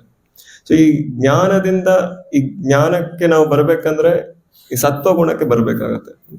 ಯಾಕಂದ್ರೆ ಸತ್ವಗುಣದಲ್ಲಿ ಈ ಒಂದು ಜ್ಞಾನ ನಮ್ಗೆ ಸಿಗತ್ತೆ. ಸೊ ಆದ ಕಾರಣ ಪ್ರಭುಪಾದರು ಈ ರೀತಿ ಈ ಒಂದು ಸಾಧನೆ ಕಾರ್ಯಕ್ರಮ ಏನಿದೆ, ಪ್ರತಿದಿನ ಬೆಳಿಗ್ಗೆ ಎದ್ದು ಜಪ ಮಾಡೋದು, ಮಂಗಳಾರತಿಲಿ ತೊಡಗೋದು, ಈ ರೀತಿ ಭಕ್ತಿಮಯ ಕಾರ್ಯಗಳು ನಾವು ಮಾಡ್ತೀವಿ. ಸೊ ಇದು ಮಾಡೋದ್ರಿಂದ ನಾವು ಸತ್ವ ಅಥವಾ ಅದಕ್ಕಿಂತ ಶುದ್ಧ ಸತ್ವ ಸ್ತರಕ್ಕೆ ಬರ್ತೀವಿ. ಸೊ ಅವಾಗ ಇದೆಲ್ಲ ನಮಗೆ ತಿಳಿದು ಬರುತ್ತೆ. ಸೊ ಹೀಗೆ ಹಂಗೆ ನಾವು ಮಾಡಿದಾಗ ಸೊ ನಮ್ಮ ಅಜ್ಞಾನದಿಂದ ನಾವು ಮುಕ್ತರಾಗ್ಬೋದು. ಮತ್ತೆ ಭಗವಂತ ನಮ್ಮ ಹೃದಯದಲ್ಲಿರೋ ಈ ಒಂದು ಅಂಧಕಾರ ಏನಿದೆ, ಅಜ್ಞಾನ, ಇದನ್ನ ಸ್ವಯಂ ಜ್ಞಾನ ದೀಪದಿಂದ ತೆಗಿತಾರೆ. ಸೊ ಈ ರೀತಿ ನಮ್ಮ ಜೀವನದಲ್ಲಿ ಗುರುಗಳ ಒಂದು ಮಾರ್ಗದರ್ಶನ ಸಿಗತ್ತೆ. ಸೊ ನಂತರ ಬೇರೆ ಬೇರೆ ಗುರುಗಳಿಂದ ನಮ್ಗೆ ಈ ಒಂದು ಪರಂಪರೆಯಲ್ಲಿ ಬರ್ತಿರುವ ಒಂದು ಜ್ಞಾನ ಸಿಗತ್ತೆ. ಸೊ ಯಾರೇ ಬರ್ಲಿ, ಈ ಒಂದು ವ್ಯಾಸಾಸನದಲ್ಲಿ ಕೂತ್ಕೊಂಡು ಯಾರೇ ಪ್ರವಚನ ಹೇಳ್ತಾರೆ, ಸೊ ಅವರೆಲ್ಲ ಅವರ ಒಂದು ಗುರುಗಳಾಗ್ಲಿ ಮತ್ತೆ ಈ ಬ್ರಹ್ಮ ಮಧ್ವ ಗೌಡಿಯ ಗುರು ಶಿಷ್ಯ ಪರಂಪರೆಯಲ್ಲಿ ಬರೋ ಜ್ಞಾನನೇ ನೀಡ್ತಾರೆ. ಸೊ ಅದಕ್ಕೆ ಯಾರು ಬಂದು ಪ್ರವಚನ ಕೊಡ್ತಾರೆ ಅಂತ ನಾವು ಚಿಂತೆ ಮಾಡಬಾರ್ದು. ನಮ್ಮ ಕರ್ತವ್ಯ ಏನಿದೆ, ಸೊ ಪ್ರಭುಪಾದರು ಏನು ಕೊಟ್ಟಿದ್ದಾರೆ, ಸೊ ಅದ್ರ ಪ್ರಕಾರ ಯಾರು ಹೇಳ್ತಿದ್ದಾರೆ ಅವ್ರ ಹತ್ರದಿಂದ ನಾವು ಶ್ರವಣ ಮಾಡಕ್ಕೆ ಪ್ರಯತ್ನ ಮಾಡಬೇಕು. ಸೊ ಯಾರೇ ಬಂದು ಪ್ರವಚನ ಕೊಡ್ಲಿ, ನಾವು ಉತ್ಸಾಹದಿಂದ ಬಂದು ಅದನ್ನ ಕೇಳಕ್ಕೆ ಪ್ರಯತ್ನ ಮಾಡಬೇಕು. ಸೊ ಹೀಗೆ ನಾವು ಈ ಪರಂಪರೆಯಲ್ಲಿ ಸಿಗುವ ಈ ಒಂದು ಜ್ಞಾನ ಪಡ್ಕೊಂಡಾಗ ಸೊ ಅವಾಗ ಭಗವಂತನ ಅನುಗ್ರಹ ನಮ್ಗೆ ನಮ್ಮ ಜೀವನದಲ್ಲಿ ಸಿಗತ್ತೆ. ಸೊ ಭಗವಂತ ಹೇಳ್ದಂಗೆ ತೇಷಾಮೇವಾನುಕಂಪಾರ್ಥಂ ಅಹಂ ಅಜ್ಞಾನಜಂ ತಮ ನಾಶಯಾಮಿ ಆತ್ಮಭಾವಸ್ತು ಜ್ಞಾನ ದೀಪೇನ ಭಾಸ್ವತ. ಸೊ ಹೀಗೆ ಆ ಒಂದು ಜ್ಞಾನದಿಂದ ನಮ್ಮ ಜೀವನದಲ್ಲಿ ಅಜ್ಞಾನ ಹೋಗುತ್ತೆ, ಆವಾಗ ನಾವು ಮುಕ್ತರಾಗ್ತೀವಿ. ಸೊ ಇವತ್ತು ನಾವು ಚರ್ಚೆ ಮಾಡಿರುವ ಶ್ಲೋಕ ಈ ಒಂದು 15ನೇ ಅಧ್ಯಾಯದ 16ನೇ ಶ್ಲೋಕ. ಹಿಂದಿನ ಶ್ಲೋಕದಲ್ಲಿ ಭಗವಂತ ಹೇಳಿದ್ದಾರೆ, ಸರ್ವಸ್ಯ ಚಾಹಂ ಹೃದಯ ಸನ್ನಿವಿಷ್ಟೋ ಮತ್ತ ಸ್ಮೃತಿ ಜ್ಞಾನಮಪೋಹನಂ ಚ ವೇದೈಶ್ಚ ಸರ್ವೈರಹಮೇವ ವೇದ್ಯೋ ವೇದಾಂತ ಕೃತ್ ವೇದ ವಿದ್ಯೇವ ಚಾಹಂ. ಸೊ ಈ ರೀತಿ ಭಗವಂತ ಎಲ್ಲರ ಹೃದಯದಲ್ಲೂ ಇದ್ದಾನೆ. ಸೊ ಎಲ್ಲ ಹೃದಯದಲ್ಲೂ ನಾವು ಜೀವಿಯಾಗಿ ನಾವು ಆ ಹೃದಯದ ಜಾಗದಲ್ಲೇ ಇದ್ದೀವಿ. ಸೊ ನಮ್ಮ ಜೊತೆ ನಾವೊಬ್ಬರೇ ಇಲ್ಲ, ನಮ್ಮ ಜೊತೆ ಪರಮಾತ್ಮನೂ ಇದ್ದಾನೆ. ಸೊ ಭಗವಂತನ ಒಂದು ವಿಸ್ತೃತ ರೂಪ ಪರಮಾತ್ಮ. ಸೊ ಯಾರು ಕ್ಷೀರೋದಕ್ಷಾಯಿ ವಿಷ್ಣು ಇದ್ದಾರೆ, ಸೊ ಅವರು ಪರಮಾತ್ಮನ ರೂಪ. ಸೊ ಈ ಒಂದು ರೂಪದಲ್ಲಿ ಭಗವಂತ ನಮ್ಗೆ ಮಾರ್ಗದರ್ಶನ ನೀಡ್ತಾರೆ. ಸೊ ನಮ್ಗೆ ಜ್ಞಾನ ನೀಡ್ತಾರೆ ಮತ್ತೆ ನೆನಪಿನ ಶಕ್ತಿ ನೀಡ್ತಾರೆ. ಸೊ ನಾವು ನೋಡ್ಬೋದು, ಒಮ್ಮೊಮ್ಮೆ ನಮಗೆ ನೆನಪು ಬರಲ್ಲ, ಒಮ್ಮೊಮ್ಮೆ ನಾವು ಎಷ್ಟೊಂದು ಪ್ರಯತ್ನ ಮಾಡ್ತೀವಿ, ಆದ್ರೆ ನಮ್ಮ ನೆನ್ಸ್ಕೊಳಕ್ಕೆ ನಮ್ಗೆ ಆಗೋದಿಲ್ಲ. ಎಷ್ಟು ಜನಕ್ಕೆ ಆ ರೀತಿ ಅನುಭವ ಆಗಿದೆ? ಸೊ ನಾವು ಬಹಳ ಪ್ರಯತ್ನ ಮಾಡಿದ್ರು ಆ ಒಂದು ವಿಷಯ ನಮ್ಗೆ ನೆನಪಿಗೆ ಬರಲ್ಲ. ಸೊ ಯಾರಾದ್ರೂ ಹೆಸರಾಗ್ಲಿ, ಒಂದೊಮ್ಮೆ ಬಹಳ ವರ್ಷಗಳಿಂದ ಒಂದು ಡಿವೋಟಿ ನೋಡಿರ್ತೀವಿ, ಅವ್ರ ಹೆಸರೇನು ಅಂದ್ಬಿಟ್ಟು ನಮ್ಗೆ ಜ್ಞಾಪಕ ಬರಲ್ಲ. ಸೊ ಈ ರೀತಿ ಸೊ ಭಗವಂತನ ಒಂದು ಶಕ್ತಿಯಿಂದನೇ ಈ ಒಂದು ಜ್ಞಾಪಕ ಶಕ್ತಿ ಆಗ್ಲಿ ಮತ್ತೆ ಈ ಒಂದು ಜ್ಞಾನ ಮತ್ತೆ ಇದು ಕೂಡ ಭಗವಂತನಿಂದನೇ ಬರ್ತಾ ಇದೆ. ಸೊ ಭಗವಂತ ಅನುಗ್ರಹದಿಂದ ಇದು ಭಗವಂತ ನಮಗೆ ನೀಡ್ತಾನೆ. ಯಾವ ಸಮಯದಲ್ಲಿ ಯಾವಾಗ ಎಷ್ಟು ಬೇಕೋ ನಮಗೆ ಜ್ಞಾನ ಅಷ್ಟು ಜ್ಞಾನ ಕೊಡ್ತಾನೆ, ಮತ್ತೆ ಎಷ್ಟು ಮರವು ಬೇಕೋ ಅಷ್ಟು ಮರವು ಕೂಡ ಕೊಡ್ತಾನೆ. ಸೊ ಈ ಎಲ್ಲ ಒಂದು ಜ್ಞಾನ ಕೊಟ್ಟಿರೋದು ಭಗವಂತನೇ. ಸೊ ಎಲ್ಲ ಈ ವೇದಗಳು ಅಪೌರುಷೇಯ ಅಂತಾರೆ. ಸೊ ಯಾರೇ ಒಂದು ಸಾಮಾನ್ಯ ಮನುಷ್ಯ ಏನು ಬರ್ದಿಟ್ಟಿರೋ ಗ್ರಂಥ ಅಲ್ಲ ಇದು. ಕೆಲವರು ಅಜ್ಞಾನಿಗಳು ಹೇಳ್ತಾರೆ, ಇದೇನು ಯಾರೋ ವ್ಯಾಸದೇವರು ಅಂದ್ಬಿಟ್ಟು ಬರ್ದಿಟ್ರು ಅಂತ. ಸೊ ವ್ಯಾಸದೇವರು ಕೂಡ ಸಾಮಾನ್ಯ ವ್ಯಕ್ತಿ ಅಲ್ಲ, ಅವರು ಭಗವಂತನ ಒಂದು ಅವತಾರ. ಸೊ ಹೀಗೆ ಅವರು ಎಲ್ಲ ಈ ವೇದಗಳ ಜ್ಞಾನ ಶಾಶ್ವತ ಆಗಿದೆ, ಅದ್ನ್ಯಾರು ಬರ್ದಿಡೋ ಅವಶ್ಯಕತೆ ಇಲ್ಲ. ಅರೆ ಕಲಿಯುಗದಲ್ಲಿ ನಮಗೆ ಅಷ್ಟು ಒಂದು ಸಾಮರ್ಥ್ಯ ಇಲ್ಲ, ನಾವು ಕೇಳಿ ತಿಳ್ಕೊಳ್ಳೋ ಅಷ್ಟು ಸಾಮರ್ಥ್ಯ. ಸೊ ಆದ್ರಿಂದ ಕಲಿಯುಗದಲ್ಲಿ ಈ ರೀತಿ ನಮ್ಗೆ ಗ್ರಂಥ ರೂಪದಲ್ಲಿ ಕೂಡ ಇದು ಅವಶ್ಯಕತೆ ಆಗತ್ತೆ. ಸೊ ಹೀಗೆ ಮುಂಚೆ ಎಲ್ಲ ಸಂಸ್ಕೃತದಲ್ಲಿ ಬರ್ದಿಟ್ರು. ಸೊ ಇವಾಗ ಕಲಿಯುಗ ಎಷ್ಟು ಹಾಳಾಗಿದೆ ಅಂದ್ರೆ ಇವಾಗ ಈಗಿನ ಕಾಲ ಜನರಿಗೆ ನಮ್ಗೆ ಸಂಸ್ಕೃತ ಕೂಡ ಬರೋದಿಲ್ಲ. ಸೊ ಹಾಗೆ ಮತ್ತೆ ವೇದಗಳ ಜ್ಞಾನ ನಾವು ಹೇಗೆ ಪಡ್ಕೊಳ್ಳೋ ಸಾಧ್ಯ? ಸೊ ಅದಕ್ಕೆ ನಮ್ಮ ಭಾಷೆಯಲ್ಲಿ ನಮಗೆ ಹೇಳಿದ್ರೆ ನಮಗೆ ತಿಳಿಯುತ್ತೆ. ಸೊ ಆದ ಕಾರಣ ಶ್ರೀಲ ಪ್ರಭುಪಾದರಿಗೆ ಅವರ ಗುರುಗಳು ಆದೇಶ ನೀಡಿದ್ರು, ಸೊ ನೀವಿದು ಆಂಗ್ಲ ಭಾಷೆಯಲ್ಲಿ ಇಡೀ ಭೂಮಿಯಲ್ಲಿ ಪ್ರಚಾರ ಮಾಡಿ ಅಂತ. ಸೊ ಅವರ ಗುರುಗಳ ಆದೇಶದ ಮೇಲೆ ಶ್ರೀಲ ಪ್ರಭುಪಾದರು ಎಲ್ಲ ಸಂಸ್ಕೃತದಲ್ಲಿದ್ದ ಭಗವದ್ಗೀತೆ ಆಗ್ಲಿ ಮತ್ತೆ ಶ್ರೀಮದ್ ಭಾಗವತ, ಸೊ ಇದನ್ನ ಬಹಳ ಅವರು ಕಷ್ಟಪಟ್ಟು ಅದನ್ನ ಆಂಗ್ಲ ಭಾಷೆಗೆ ಭಾಷಾಂತರ ಮಾಡಿದ್ರು. ಸೊ ಪ್ರಭುಪಾದರು 11 ವರ್ಷದಲ್ಲಿ 1966ರಿಂದ 77ವರೆಗೆ 10 ವರ್ಷದಲ್ಲಿ ಈ ಭೂಮಿನ 14 ಸಲ ಭ್ರಮಣ ಮಾಡಿದ್ರು, ಮತ್ತೆ 108 ಮಂದಿರಗಳ ಸ್ಥಾಪನೆ ಮಾಡಿದ್ರು.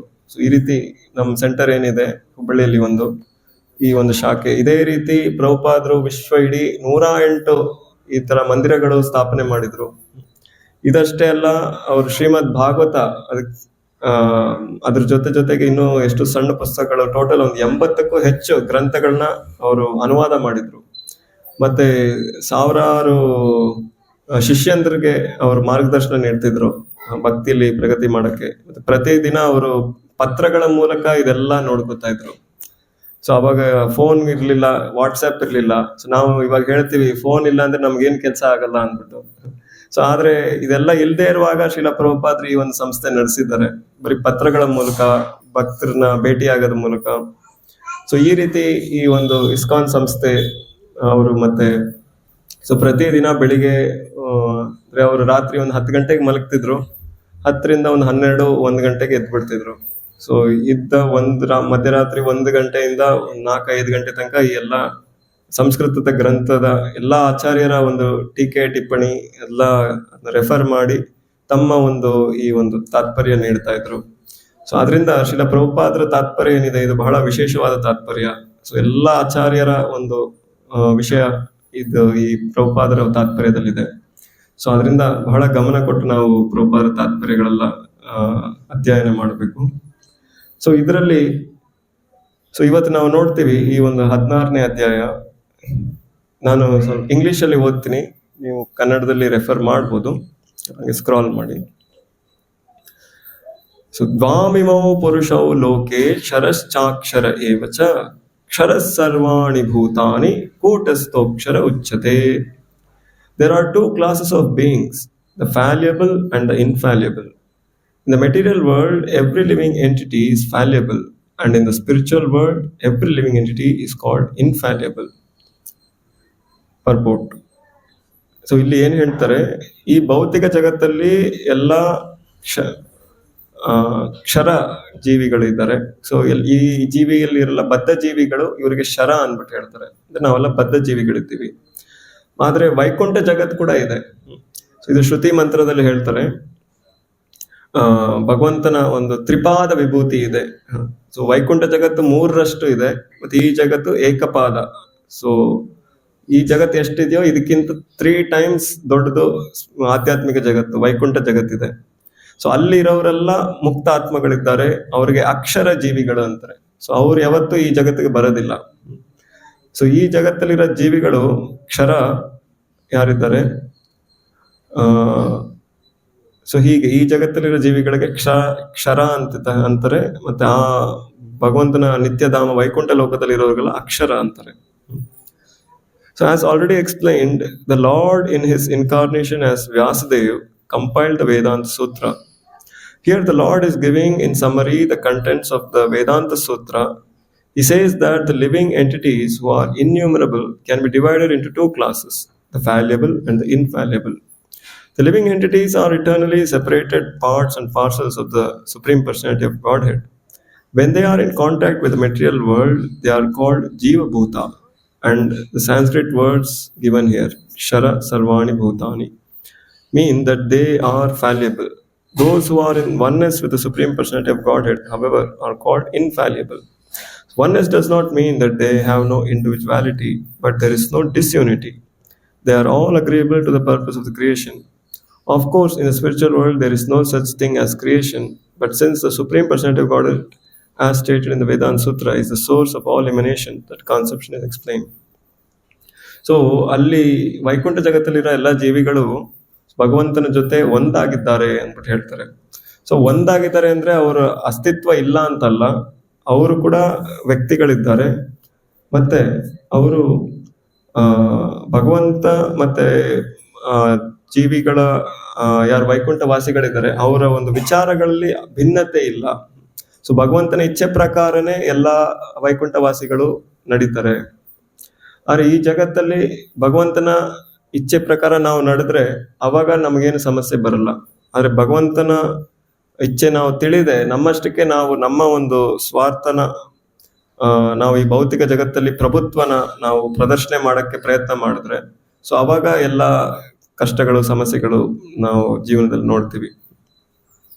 ಸೊ ಮುಂದೆ according to the statement of the Supreme Personality of Godhead, Lord Krishna, there are two classes of living entities. So the Vedas give evidence of this, so there is no doubt about it. The living entities who are struggling in this world with mind and five senses have the material bodies which are changing. As long as living entity is conditioned, his body changes due to contact with matter. So matter is changing, so the living entity appears to be changing. But in the spiritual world, body is not made of matter. Therefore, there is no change. In the material world, the living entity undergoes 6 changes: birth, growth, duration, reproduction, then dwindling and vanishing. These are changes of the material body. But in the spiritual world, the body does not change. There is no old age, there is no birth, there is no death. They all exist in oneness. Kshara Sarvani Bhutani. All living entities, any living entity who has come in contact with matter, beginning from the first created being Brahma down to the small ant, is changing its body. Therefore, they are all infallible. In the spiritual world, however, they are always liberated in oneness. So ಈ ಜಗತ್ತಲ್ಲಿ ಯಾಕೆ ಬದಲಾವಣೆ ಆಗತ್ತೆ ಅಂದ್ರೆ so ಈ ಜಗತ್ತಲ್ಲಿ ಯಾವುದು ಶಾಶ್ವತ ಅಲ್ಲ. ಸೊ ಇಲ್ಲಿ 6 ರೀತಿಯ ಒಂದು ಬದಲಾವಣೆ ಹೇಳಿದ್ದಾರೆ. ಸೊ ಪ್ರತಿಯೊಬ್ಬರು ಮನುಷ್ಯರೇ ಆಗ್ಲಿ, ಪ್ರಾಣಿಗಳೇ ಆಗ್ಲಿ, ಗಿಡ ಮರಗಳೇ ಆಗ್ಲಿ, ಸೊ 6 ಬದಲಾವಣೆಗಳು ಯಾವ್ಯಾವು ಪ್ರಭುಪಾದ ಹೇಳಿದ್ದು ಒಂದೊಂದಾಗಿ ಒಬ್ಬೊಬ್ರು ನೀವು ಕೈ ಎತ್ತಿ ಹೇಳ್ಬೋದಾ? ಒಬ್ಬೊಬ್ರಾಗಿ ಯಾರು ಉತ್ತರ, ಮೈಕ್ ಇದ್ರೆ ಮೈಕ್ ಪಾಸ್ ಮಾಡ್ಬೋದು. ಕೈ ಎತ್ತಿ, ಮೈಕ್ ನಿಮ್ಮ ಹತ್ರ ಬರುತ್ತೆ. ಒಂದ್ ನಿಮಿಷ, ಕೈ ಎತ್ತಿ ಮೈಕ್ ಕೊಡಿ. ಒಂದು ಹೇಳಿ. 6 ವಿಷಯ ಇಲ್ಲಿ ಚೇಂಜಸ್, 6 ಚೇಂಜಸ್ ಹೇಳಿದ್ದಾರೆ. ಹುಟ್ಟು, ಮೊದಲು ಹುಟ್ಟು, ನೆಕ್ಸ್ಟ್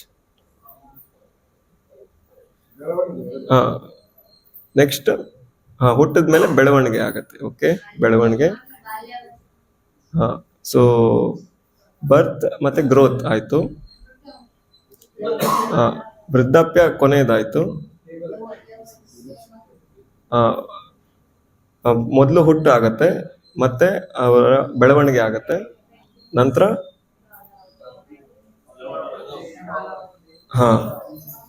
ಸೊ ಇಲ್ಲಿ ಏನ್ ಕೊಟ್ಟಿದ್ದಾರೆ? ಬರ್ತ್, ಮೇಂಟೆನೆನ್ಸ್, ಅವರ ಒಂದು ಇರ್ತಾರೆ, ಸ್ವಲ್ಪ ಕಾಲಕ್ಕೆ ಇರ್ತಾರೆ. ಮತ್ತೆ ಬೈ ಪ್ರಾಡಕ್ಟ್ ಅಂದ್ರೆ ಅವರು ಮಕ್ಕಳು ಹುಟ್ಟಿಸ್ತಾರೆ, ಹೀಗೆ. ಮತ್ತೆ ವೃದ್ಧಾಪ್ಯ ಆಗತ್ತೆ, ಶರೀರ ಕ್ಷೀಣ ಆಗತ್ತೆ, ಮತ್ತೆ ಕೊನೆಗೆ ಮೃತ್ಯು ಬರುತ್ತೆ. ಸೊ ಹೀಗೆ ಇದು ಬರೀ ಮನುಷ್ಯರಿಗಷ್ಟೇ ಅನ್ವಯಿಸೋದಿಲ್ಲ. ಪ್ರಾಣಿಗಳು ನಾವು ನೋಡ್ತೀವಿ, ಬೆಕ್ಕಾಗ್ಲಿ, ನಾಯಿ ಆಗ್ಲಿ, ಆಕಳಾಗ್ಲಿ, ಎಮ್ಮೆ ಆಗ್ಲಿ, ಮತ್ತೆ ಗಿಡ ಮರಗಳೇ ಆಗ್ಲಿ. ಸೊ ಎಲ್ಲರಿಗೂ ಈ ಒಂದು ಇದೆ ಸಮಸ್ಯೆ. ಆದ್ರೆ ಆಧ್ಯಾತ್ಮಿಕ ಜಗತ್ತಲ್ಲಿ ಹಂಗಿಲ್ಲ. ಸ್ಪಿರಿಚುವಲ್ ವರ್ಲ್ಡ್ ಅಲ್ಲಿ ಶಾಶ್ವತವಾಗಿರೋ ಜೀವನ ಇದೆ. ಸೊ ಯಾಕಂದ್ರೆ ಆತ್ಮ ಶಾಶ್ವತ ಇದೆ, ಆತ್ಮಕ್ಕೆ ಶಾಶ್ವತವಾದ ಒಂದು ಸ್ಥಿತಿ ಇದೆ. ಆದ್ರೆ ಈ ಜಗತ್ತಲ್ಲಿ ಬಂದು ಈ ಒಂದು ಭೌತಿಕ ಒಂದು ಶರೀರ ಪಡ್ಕೊಂಡು ನಾವು ಈ ರೀತಿ ಆತ್ಮ ಕಷ್ಟಪಡ್ತಾ ಇದೆ. ಸೊ ಈ ರೀತಿ 84 ಲಕ್ಷ ಜೀವರಾಶಿಗಳಿದೆ ಅಂದ್ಬಿಟ್ಟು ಪದ್ಮಪುರಾಣದಲ್ಲಿ ಉಲ್ಲೇಖ ಇದೆ. ಜಲಜಾನವ ಲಕ್ಷಾಣಿ ಸ್ಥಾವರಾಣಿ ವಿಂಶತಿ ಕ್ರಿಮಿಯೋ ರುದ್ರ ಸಂಖ್ಯಕ ತ್ರಿಮಿಷಲ್ಲಕ್ಷಾಣಿ ಪಶವಃ ದಶಲಕ್ಷಾಣಿ ಪಕ್ಷೀಣಾಂ ದಶಲಕ್ಷಾಣಿ ಚತುರ್ಲಕ್ಷಾಣಿ ಮಾನುಷಃ. ಸೊ ಹೀಗೆ ನೀರಲ್ಲಿ 9 ಲಕ್ಷ ಜೀವರಾಶಿಗಳಿವೆ, ಮತ್ತೆ ಗಿಡ ಮರಗಳು 20 ಲಕ್ಷ ಇವೆ, ಮತ್ತೆ ಪ್ರಾಣಿಗಳು 30 ಲಕ್ಷ ಇವೆ, ಮತ್ತೆ ಪಕ್ಷಿಗಳು 10 ಲಕ್ಷ ಇದೆ, ಮತ್ತೆ ಕ್ರಿಮಿ ಕೀಟಗಳೆಲ್ಲ 11 ಲಕ್ಷ ಇದೆ, ಮತ್ತೆ ಮನುಷ್ಯರು 4 ಲಕ್ಷ ಇದ್ದಾರೆ. ಸೊ ಹೀಗೆ ಪದ್ಮಪುರಾಣದಲ್ಲಿ ಉಲ್ಲೇಖ ಇದೆ. ಸೊ ಇದು ಬರೀ ಈ ನಮಗೆ ಕಾಣಿಸ್ತಿರೋ ಜಗತ್ತು ಅಷ್ಟೇ ಅಲ್ಲ, ಇದಕ್ಕೂ ಮೇಲ್ಗಡೆ ಭೂವರ್ಲೋಕ, ಸ್ವರ್ಗಲೋಕ, ಮಹಾರ್ಲೋಕ, ಜನಲೋಕ, ತಪಲೋಕ ಎಲ್ಲ ಇದೆ. ಇದ್ರ ಕೆಳಗಡೆ ಆತಲ, ವಿತಲ, ರಸತಲ, ತಲಾತಲ, ಮಹಾತಲ, ಪಾತಾಳ. ಸೊ ಹೀಗೆ ಈ 14 ಲೋಕಗಳೇನಿದೆ, ಎಲ್ಲಾ ಲೋಕಗಳು ಬೇರೆ ಬೇರೆ ಜೀವರಾಶಿಗಳು ಇವೆಲ್ಲ ಇದೆ. ಟೋಟಲ್ 84 ಲಕ್ಷ ಇದೆ. ಸೊ ಆ ರೀತಿ, ಯಾಕಂದ್ರೆ ಬೇರೆ ಬೇರೆ ಒಂದು ಇಚ್ಛೆ ನಾವು ಪಡ್ಕೊಂಡ್ರೆ ಆ ಒಂದು ಇಚ್ಛೆ ಪೂರ್ತಿ ಮಾಡಕ್ಕೆ ಒಂದು ಶರೀರ ತಗೋಬೇಕು. ಸೊ ಆ ರೀತಿ ಜೀವಿ ಯಾವ ರೀತಿ ಒಂದು ಇಚ್ಛೆ ಪಡ್ಕೊಳತ್ತೆ, ಆ ಒಂದು ಇಚ್ಛೆ ಪೂರ್ತಿ ಮಾಡಕ್ಕೆ ಒಂದೊಂದು ಶರೀರ ತಗೊಂಡು ಆ ಶರೀರದ ಕಾಲಾವಧಿ ಬದುಕಬೇಕಾಗತ್ತೆ. ಉದಾಹರಣೆಗೆ ಮನುಷ್ಯ ಶರೀರ 100 ವರ್ಷ ಬದುಕಬೇಕು. ಆದ್ರೆ ಎಲ್ಲಾ ಶರೀರ 100 ವರ್ಷನೇ ಇರುತ್ತೆ. ಅದು ರಿಲೇಟಿವ್ಲಿ ಸಮಯ. ಇವಾಗ ಮನುಷ್ಯರ ಸಮಯದಲ್ಲಿ ನಾವು ನಾಯಿ ನೋಡಿದ್ರೆ ನಾಯಿ ಒಂದು 15 ವರ್ಷ ಬದುಕುತ್ತೆ. ಆದ್ರೆ ನಾಯಿಗೆ 15 ವರ್ಷ 100 ಆಯುಸ್ಸಿದ್ದಂಗೆ. ಒಂದು ಸೊಳ್ಳೆ ನೋಡಿದ್ರೆ ಸೊಳ್ಳೆ ಒಂದು ರಾತ್ರಿ ಅಷ್ಟೇ ಬದುಕತ್ತೆ, ಒಂದು 12 ತಾಸು. ಆದ್ರೆ ಆ ಸೊಳ್ಳೆಗೆ ಅದು 100 years ಆಗುತ್ತೆ. ಸೊ ಇದು ಟೈಮ್ ರಿಲೇಟಿವ್ ಇದೆ. ಸೊ ಹಂಗಾಗಿ ಯಾರಾದ್ರೂ ಬ್ರಹ್ಮ ಶರೀರ ಪಡ್ಕೊಂಡ್ರೆ ಬ್ರಹ್ಮನು 100 ವರ್ಷ ಅಷ್ಟೇ ಬದುಕ್ತಾರೆ. ಆದ್ರೆ ನಮ್ಮ ಸಮಯಕ್ಕೆ, ಮನುಷ್ಯರ ಸಮಯಕ್ಕೆ ಕಂಪೇರ್ ಮಾಡಿದ್ರೆ ಅದು ಕೋಟಿ ವರ್ಷ ಆಗ್ಬೋದು. ಸೊ ಹೀಗೆ ಕಾಲಾವಧಿ ಬೇರೆ ಬೇರೆ ಇದೆ ಬೇರೆ ಬೇರೆ ಶರೀರದಲ್ಲಿ. ಸೊ ಆದ್ರೆ ಭಗವಂತ ಯಾರಿದ್ದಾರೆ ಮುಂದಿನ ಶ್ಲೋಕದಲ್ಲಿ ಹೇಳ್ತಾರೆ. ಸೊ ಈ ರೀತಿ ಕ್ಷರ ಮತ್ತೆ ಅಕ್ಷರ 2 ತರ ಜೀವಿಗಳ ಬಗ್ಗೆ ಈ ಶ್ಲೋಕದಲ್ಲಿ ಹೇಳಿದ್ರು. ಸೊ ಮುಂದೆ 17ನೇ ಶ್ಲೋಕ. ಉತ್ತಮ ಪುರುಷಸ್ತ್ವನ್ಯ ಪರಮಾತ್ಮೇತಿ ಉದಾಹೃತಃ ಯೋ ಲೋಕತ್ರಯಮಾವಿಶ್ಯ ಬಿಭರ್ತ್ಯವ್ಯಯ ಈಶ್ವರಃ. Besides these two, there is the greatest living personality, the supreme soul, the imperishable Lord himself, who has entered the 3 worlds and is maintaining them. ಮತ್ತೆ ಈ ಜಗತ್ತು ನಡಿಬೇಕಂದ್ರೆ ಭಗವಂತ ಪರಮಾತ್ಮನ ರೂಪದಲ್ಲಿ ಇಲ್ಲಿ ಇರಬೇಕು. ಸೊ ಹಾಗೆ ಪರಮಾತ್ಮ ಬಂದಾಗ್ಲೇ ಈ ಜಗತ್ತು ಎಲ್ಲ ಕೆಲಸ ಕಾರ್ಯಗಳು ಶುರುವಾಗುತ್ತೆ. So the idea of this verse is very nicely expressed in the Kathopanishad and Shvetashvatara Upanishad.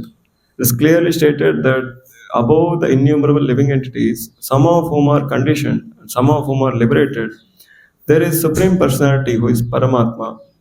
The Upanishadic verse runs as follows. Nityo Nityanam Chetanas Chetananam. The purport is that amongst all the living entities, both conditioned and liberated, there is one supreme living personality, Supreme Personality of Godhead, who maintains them and gives them all the facility of enjoyment according to different work. That Supreme Personality of Godhead is situated in everyone's heart as Paramatma. A wise person who can understand him is eligible to attain perfect peace and not others. So ಯಾರು ಭಗವಂತ ಎಲ್ಲರ ಹೃದಯದಲ್ಲೂ ಪರಮಾತ್ಮನಾಗಿದ್ದಾನೆ. So ಅವರು ಪರಮಾತ್ಮ ಬಂದು ಅವರ ಏನ್ ಕೆಲಸ, ಉಪದೃಷ್ಟ ಹನುಮಂತ ಭರ್ತಾ ಭೋಕ್ತ ಮಹೇಶ್ವರಂ. So ಜೀವಿ ಏನು ಇಚ್ಛೆ ಪಡ್ತಾರೋ ಆ ಇಚ್ಛೆನ ಪೂರ್ತಿ ಮಾಡಕ್ಕೆ ಪರಮಾತ್ಮನ ಒಂದು ಅನುಗ್ರಹ ಇರಬೇಕು. ಪರಮಾತ್ಮ ಸ್ಯಾಂಕ್ಷನ್ ಮಾಡಿಲ್ಲ ಅಂದ್ರೆ, ಅನುಮತಿ ನೀಡ್ಲಿಲ್ಲ ಅಂದ್ರೆ, ಸೊ ಅವಾಗ ಜೀವಿ ಇಚ್ಛೆ ಪೂರ್ತಿ ಆಗೋದಿಲ್ಲ. ಸೊ ಹೀಗೆ ಜೀವಿಗಳಿಗೆ ನಾವೇನ್ ಇಚ್ಛೆ ಪಡ್ತೀವೋ, ಸೊ ಭಗವಂತನಲ್ಲಿ ಬಂದು ನಾವು ಪ್ರಾರ್ಥನೆ ಮಾಡ್ತೀವಿ ಬಹಳಷ್ಟು. ಓ ಭಗವಂತ, ನಾಳೆ ಎಕ್ಸಾಮ್ ಇದೆ, ನನ್ನ ಪಾಸ್ ಮಾಡ್ಬಿಡು, ಅಥವಾ ಭಗವಂತ ನನಗೊಂದು ಒಳ್ಳೆ ಮನೆ ಕೊಡಿಸು, ಅಥವಾ ಒಂದು ಒಳ್ಳೆ ಗಂಡ ಹೆಂಡತಿ ಕೊಡಿಸ್ರಿ. ಸೊ ಹೀಗೆ ಭಗವಂತನೇ ಅನೇಕ ನಾವು ಪ್ರಾರ್ಥನೆ ಮಾಡ್ತೀವಿ. ಆದ್ರೆ ನಾವು ಅದು ಪಡ್ಕೊಳಕ್ಕೆ ನಾವು ಅಷ್ಟು ನಮ್ಮ ಪುಣ್ಯ ಇಲ್ಲ ಅಂದ್ರೆ, ಸೊ ಭಗವಂತನ ಅನುಮತಿ ಇಲ್ಲ ಅಂದ್ರೆ, ಸೊ ನಮಗದು ಸಿಗೋದಿಲ್ಲ. ಸೊ ನಾವು ಈ ಬರೀ ಈ ಭೌತಿಕ ವಿಚಾರಗಳ ಬಗ್ಗೆ ನಾವು ಪ್ರಾರ್ಥನೆ ಮಾಡೋಕ್ಕಿಂತ, ಸೊ ನಾವು ಭಗವಂತನಲ್ಲಿ ನಿಜವಾಗ್ಲೂ ಪ್ರಾರ್ಥನೆ ಮಾಡಬೇಕು. ಭಗವಂತ, ನಾನು ಯಾಕೆ ಈ ಜೀವನದಲ್ಲಿ ಕಷ್ಟ ಪಡ್ತಾ ಇದ್ದೀನಿ, ಸೊ ನಾನೆಲ್ಲ ಕಷ್ಟಕ್ಕೂ ನಿಜವಾದ ಒಂದು ಪರಿಹಾರ ನೀಡಪ್ಪ. ನಾ ಈ ಭೌತಿಕ ಜಗತ್ತಲ್ಲಿ ಬಹಳ ದುಃಖ ಅನುಭವಿಸ್ತಾ ಇದ್ದೀನಿ, ದಯವಿಟ್ಟು ವಾಪಸ್ ನಿಮ್ಮ ವೈಕುಂಠ ಲೋಕಕ್ಕೆ ಬರಕ್ಕೆ ನಮ್ಗೆ ಮಾರ್ಗದರ್ಶನ ನೀಡಿ. ಸೊ ಈ ರೀತಿ ನಾವು ಪ್ರಾರ್ಥನೆ ಮಾಡಿದ್ರೆ ಅದಕ್ಕೆ ಬಹಳ ಭಗವಂತ ಪ್ರಸನ್ನರಾಗಿ ಇನ್ನೂ ಜಾಸ್ತಿ ನಮ್ಗೆ ಅನುಗ್ರಹ ನೀಡ್ತಾನೆ. ಆದ್ರೆ ಈ ಜಗತ್ತಲ್ಲಿರೋ ವಿಷಯಗಳ ಬಗ್ಗೆನೇ ನಾವು ಕೇಳ್ತಾ ಇದ್ರೆ, ಮತ್ತೆ ಭಗವಂತ ಕೊಟ್ಟು ಅದು ನಾವು ಎಲಿಜಿಬಲ್ ಇದ್ರೆ ಕೊಡ್ತಾರೆ, ಇಲ್ಲ ಅಂದ್ರೆ ನಮಗ್ ಸಿಗೋದು ಇಲ್ಲ. ಸೊ ಈ ರೀತಿ, ಯಾಕಂದ್ರೆ ಈ ಜಗತ್ ಶಾಶ್ವತ ಇಲ್ಲ. ನಾವು ಈ ಜಗತ್ತಲ್ಲಿ ಏನೇ ಪಡ್ಕೊಂಡ್ರೂ ಶಾಶ್ವತವಾಗಿ ನಮ್ ಜೊತೆ ಇರೋದಿಲ್ಲ. ಆದ್ರೆ ಭಗವಂತನ ಜೊತೆ ಸಂಬಂಧ ಏನಿದೆ, ಆ ಜೀವಿಗೂ ಪರಮಾತ್ಮನಿಗೂ, ಸೊ ಅದು ಶಾಶ್ವತವಾದ ಸಂಬಂಧ ಇದೆ. ಸೊ ಅದು ಈ ಒಂದು ಜನ್ಮ ಅಷ್ಟೇ ಅಲ್ಲ, ಜನ್ಮಾಂತರ ನಾವು ಆ ಸಂಬಂಧದಲ್ಲಿ ಬದುಕಬಹುದು. ಈ ಜನ್ಮದಲ್ಲೂ ನಾವು ಭಗವಂತನ ದಾಸರಾಗಿ ಸೇವೆ ಮಾಡ್ಬೋದು, ಮುಂದಿನ ಜನ್ಮದಲ್ಲೂ ನಾವು ಈ ಜಗತ್ತಲ್ಲಿದ್ರೆ ಇಲ್ಲೂ ಮತ್ತೆ ದಾಸರಾಗಿ ಸೇವೆ ಮಾಡ್ಬೋದು. ನಾವು ವೈಕುಂಠ ಹೋದ್ರೆ ಅಲ್ಲಿ ಕೂಡ ಭಗವಂತ ಇದ್ದಾನೆ. ಸೊ ಅಲ್ಲಿ ಸ್ವಯಂ ಭಗವಂತನೇ ಇದ್ದಾನೆ, ಸ್ವಯಂ ಭಗವಂತನಿಗೆ ನಾವು ಸೇವೆ ಮಾಡ್ಬೋದು. ಸೊ ಇಲ್ಲಿ ಈ ಜಗತ್ತಲ್ಲಿ ಭಗವಂತನ ಅನುಭವ ನಮ್ಗಿಲ್ಲ. ಸೊ ಆದ ಕಾರಣ ಭಗವಂತ ಒಂದು ಅರ್ಚಾ ವಿಗ್ರಹ ರೂಪದಲ್ಲಿ ಬರ್ತಾನೆ. ಸೊ ಮಂದಿರದಲ್ಲಿ ಬಂದ ಅರ್ಚಾ ವಿಗ್ರಹ ಸೇವೆ ನಾವು ಮಾಡ್ಬೋದು. ಸೊ ಹೀಗೆ ನಮ್ಮ ಒಂದು ಸ್ಥಿತಿ ಶಾಶ್ವತವಾಗಿ ಭಗವಂತನ ಒಂದು ದಾಸರೇ. ಸೊ ಅದನ್ನ ನಾವು ಅರಿತು ಆ ಒಂದು ಸಂಬಂಧದಲ್ಲಿ ಬದುಕಕ್ಕೆ ಪ್ರಯತ್ನ ಮಾಡಬೇಕು. ಸೊ ಇದು ಶಾಶ್ವತವಾದ ಜೀವನ. ಅದಲ್ಲದೆ ನಾವು ತಾತ್ಕಾಲಿಕವಾಗಿ, ಸೊ ನಾನು ಗಂಡು, ನಾ ಹೆಣ್ಣು, ಅಥವಾ ನಾನು ಈ ಜಗತ್ತಲ್ಲಿ ದೊಡ್ಡ ಡಾಕ್ಟರ್ ಅಥವಾ ಇಂಜಿನಿಯರ್, ಅಥವಾ ನನಗೆ ಈ ಕೆಲಸ ಇದೆ, ಆ ಕೆಲಸ ಇದೆ, ಸೊ ಬೇರೆ ಬೇರೆ ಒಂದು ಡೆಸಿಗ್ನೇಷನ್ ಇಂದ ನಾವು ತಗೊಂಡು ಈ ಜಗತ್ತಲ್ಲಿ ಬಂದಿದ್ದೀವಿ. ಅಥವಾ ಇನ್ನೂ ಕೆಲವು ನಾನು ಮನುಷ್ಯ, ನಾನು ಪ್ರಾಣಿ, ಗಿಡ, ಮರ, ಸೊ ಈ ರೀತಿ ಬೇರೆ ಬೇರೆ ಒಂದು ಅಜ್ಞಾನದಲ್ಲಿ ನಾವೆಲ್ಲರೂ ಬದುಕ್ತಾ ಇದ್ದೀವಿ. ಸೊ ಆ ಒಂದು ಅಜ್ಞಾನದಿಂದ ನಾವು ಹೊರಗೆ ಬಂದು, ಸೊ ನಾನು ಈ ಜಗತ್ತಿಗೆ ಸಂಬಂಧಪಟ್ಟಿದವನಲ್ಲ, ನಾನು ಭಗವಂತನ ಅಂಶ ಇದ್ದೀನಿ, ಭಗವಂತನ ಒಂದು ದಾಸನಿದ್ದೀನಿ, ಭಗವಂತನ ಸೇವಕನಾಗಿದ್ದೀನಿ, ನನ್ನ ನಿಜವಾದ ಕರ್ತವ್ಯ ಭಗವಂತನ ಸೇವೆ ಮಾಡೋದು. ಈ ಒಂದು ನಾವು ಸಾಕ್ಷಾತ್ಕಾರ ಪಡ್ಕೊಂಡು ಆ ಒಂದು ನಮ್ಮ ಶಾಶ್ವತವಾದ ಸ್ಥಿತಿಯಲ್ಲಿ ನಾವು ಸೇವೆ ಮಾಡಿದಾಗ ಅವಾಗ ನಮ್ಮ ಜೀವನ ಸಾರ್ಥಕ ಆಗತ್ತೆ. ಸೊ ಮುಂದಿನ ಶ್ಲೋಕದಲ್ಲಿ ಭಗವಂತ ಹೇಳ್ತಾರೆ, ಯಸ್ಮಾಕ್ಷರಂ ಅತೀತೋಹಂ ಅಕ್ಷರಾದಪಿ ಚೋತ್ತಮಃ ಅಥೋಸ್ಮಿ ಲೋಕೆ ವೇದೇ ಚ ಪ್ರತೀತಃ ಪುರುಷೋತ್ತಮಃ. ಸೊ ಹೀಗೆ, ಸೊ ಭಗವಂತ ಇಲ್ಲಿ ಈ ರೀತಿ ಎರಡು ರೀತಿ ಜನರಿದ್ದಾರೆ ಅಂತ ಹೇಳಿದ್ರು ಮೊದಲು, ಕ್ಷರ ಅಕ್ಷರ. ಸೊ ಎರಡು ತರ ಜೀವಿಗಳಿಗೂ ಮೇಲೆ ಪರಮಾತ್ಮ ಏನಿದ್ದಾನೆ. ಸೊ ಹೀಗೆ, ಸೊ ಆದ್ರಿಂದ ಭಗವಂತನ ಎಲ್ಲರಿಗೂ ಮೇಲೆ ಇದ್ದಾರೆ ಭಗವಂತ. ಅದಕ್ಕೆ ಅವ್ರಿಗೆ ಇನ್ನೊಂದು ಹೆಸರೇನು, ಪುರುಷೋತ್ತಮ ಅಂದ್ಬಿಟ್ಟು ಅವರ ಹೆಸರಿದೆ. ಸೊ ಉತ್ತಮ ಪುರುಷ. ಸೊ ಈ ಜಗತ್ತಲ್ಲಿ ಸೊ ನಾವು ಪುರುಷರು, ಈ ಜಗತ್ತಲ್ಲಿ ಎಲ್ಲರೂ ನಾವು ಪ್ರಕೃತಿನೇ ಇದ್ದೀವಿ. ಆದ್ರೆ ಕೆಲವರು ಒಂದು ಪುರುಷರ ಶರೀರದಲ್ಲಿ ಇರ್ಬೋದು ಹೊತ್ತು, ಆದ್ರೆ ನಾವು ಪುರುಷರು ಅಂತ ನಾವು ತಿಳ್ಕೋಬಾರ್ದು. ಯಾಕಂದ್ರೆ ಪುರುಷ ಬಂದು ಭಗವಂತ ಉತ್ತಮ ಪುರುಷ ಇದ್ದಾರೆ. ಸೊ ಸಂಸ್ಕೃತದಲ್ಲಿ ಇದು ಪುರುಷತರ ಮತ್ತೆ ಪುರುಷೋತ್ತಮ. ಸೊ ಇದು ಒಂದು ಏನಂತೀವಿ ಇಂಗ್ಲಿಷಲ್ಲಿ ಕಂಪ್ಯಾರಿಟಿವ್ ಸೂಪರ್ಲೇಟಿವ್ ಅಂತ ಹೇಳ್ತೀವಲ್ಲ, ಗುಡ್, ಬೆಟರ್, ಬೆಸ್ಟ್, ಹಂಗೆ. ಸೊ ಆ ರೀತಿ ಪುರುಷತರ ಪುರುಷೋತ್ತಮ. ಸೊ ಪುರುಷ ಯಾರಿದ್ದಾರೆ, ಅವರು ಕ್ಷೀರೋದಕ್ಷಾಯ ವಿಷ್ಣು ಪರಮಾತ್ಮ. ಸೊ ಹೀಗೆ ವಿಷ್ಣು ತತ್ವ ಇವ್ರಿಗೆ ಹೋಲಿಸ್ತಾರೆ. ಸೊ ಪುರುಷತರ ಮತ್ತು ಪುರುಷೋತ್ತಮ ಯಾರಿದ್ದಾರೆ, ಭಗವಂತ ಶ್ರೀ ಕೃಷ್ಣ ಪುರುಷೋತ್ತಮ ಇದ್ದಾನೆ. ಸೊ ಭಗವಂತನಿಗೆ ವಿಶೇಷವಾಗಿ ಆ ಒಂದು 4 ಗುಣಗಳು ಎಕ್ಸ್ಟ್ರಾ ಇದೆ, ನಾವು ಕೇಳಿರ್ತೀವಿ, 64 ಕ್ವಾಲಿಟೀಸ್. ಸೊ ಭಗವಂತ ವಿಷ್ಣುಗಿಂತ 4 ಗುಣ ಹೆಚ್ಚಿದೆ ಭಗವಂತನಲ್ಲಿ, ಕೃಷ್ಣನಲ್ಲಿ. ಸೊ ಕೃಷ್ಣ ಈ ರೀತಿ ವೇಣು ಮಾಧುರಿ, ಸುಂದರವಾದ ಒಂದು ಕೊಳಲು ನುಡಿಸ್ತಾನೆ. ರೂಪ ಮಾಧುರಿ, ಬಹಳ ಸುಂದರವಾದ ಒಂದು ಭಗವಂತನ ರೂಪ ಇದೆ. ಮತ್ತೆ ಲೀಲಾ ಮಾಧುರಿ, ಅನೇಕ ಲೀಲೆಗಳು ಭಗವಂತ ಮಾಡ್ತಾನೆ. ಮತ್ತೆ ಭಕ್ತ ಮಾಧುರಿ, ಭಗವಂತ ಸದಾ ತಮ್ಮ ಒಂದು ಭಕ್ತರ ಮಧ್ಯದಲ್ಲೇ ಇರ್ತಾರೆ. ಸೊ ಹೀಗೆ ಭಗವಂತ ಪುರುಷೋತ್ತಮ ಇದ್ದಾನೆ ಕೃಷ್ಣ. ಸೊ ಈ ಕೊನೆ ತಾತ್ಪರ್ಯ ನೋಡೋಣ. Because I am transcendental beyond both the fallible and the infallible, and because I am the greatest, I am celebrated both in the world and in the Vedas as a supreme person. No one can surpass the supreme personality of Godhead, Krishna. Neither the conditioned soul nor the liberated soul is therefore the greatest of personalities. Now it is clear here that the living entities and the supreme personality of Godhead are individuals. Difference is that living entity, either in the conditioned state or in the liberated state, cannot surpass in quantity the inconceivable potencies of Supreme Personality of Godhead. It is incorrect to think that Supreme Lord and living entities as being on the same level or equal in all respects. There is always question of superiority and inferiority between their personalities. The word Uttama is very significant. No one can surpass supreme personality of Godhead. So ಹೀಗೆ ಭಗವಂತ ಉತ್ತಮ ಪುರುಷ ಇದ್ದಾರೆ. So ಯಾವುದೇ ಒಬ್ಬ ಜೀವಿಗೂ ಸಮಾನ ಇಲ್ಲ. So ಆದ್ರಿಂದ ಯಾವ ಜೀವಿನೂ ಭಗವಂತ ಆಗಕ್ಕೆ ಸಾಧ್ಯ ಇಲ್ಲ. ಭಗವಂತ ಯಾವಾಗ್ಲೂ ಭಗವಂತನೇ ಇದ್ದಾನೆ, ಜೀವಿ ಯಾವಾಗ್ಲೂ ಜೀವಿನೇ ಇರ್ತಾರೆ. ದ ವರ್ಡ್ ಲೋಕೆ signifies in the Purusha Agama as confirmed in the Nirukti. The purpose of the Vedas is explained by the Smriti scriptures. Supreme Lord in his localized aspect of Paramatma is also described in the Vedas themselves. So Chandogya Upanishad on shloka quote ಮಾಡ್ತಾರೆ. The super soul coming out of the body enters the impersonal Brahmajyoti and from him remains his spiritual identity. Supreme Lord is called Supreme Personality. This means that Supreme Personality is exhibiting and diffusing all spiritual effulgence, which is the ultimate illumination. Supreme Personality also has a localized aspect of Paramatma. So by incarnating himself as son of Satyavati and Parashara, he explained the Vedic knowledge as Vyasadeva. So ಹೀಗೆ ಭಗವಂತ ಈ ಒಂದು ಜ್ಞಾನ ನಾವು ನೀಡ್ತಾ ಇದ್ದಾರೆ. ಭಗವಂತನಿಗೆ ಪುರುಷೋತ್ತಮ ಅಂದ್ಬಿಟ್ಟು ವೇದದಲ್ಲಾಗ್ಲಿ ಮತ್ತೆ ಲೋಕದಲ್ಲಿ ಎಲ್ಲ ಹಾಗೆ ಪುರುಷೋತ್ತಮ ಅಂತ ಕರೀತಾರೆ.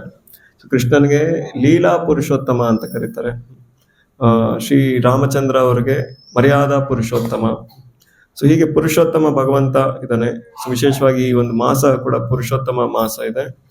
ಸೊ ಇದಕ್ಕೆ ಅಧಿಷ್ಠಾತ್ರಿ ದೇವತೆಯಾಗಿ ಸ್ವಯಂ ಪುರುಷೋತ್ತಮ ಭಗವಂತ ಇದ್ದಾನೆ. ಸೊ ವಿಶೇಷವಾಗಿ ಈ ತಿಂಗಳು ನಾವು ಏನೇ ಭಕ್ತಿ ಕಾರ್ಯಗಳು ಮಾಡಿದ್ರೆ ಅದರ 1000 ಪಟ್ಟು ಹೆಚ್ಚು ಲಾಭ ನಮಗೆ ಸಿಗತ್ತೆ. ಸೊ ಆದ ಕಾರಣ ಹೆಚ್ಚು ನಾವು ಭಕ್ತಿ ಮಾಡಕ್ಕೆ ಪ್ರಯತ್ನ ಮಾಡಬೇಕು.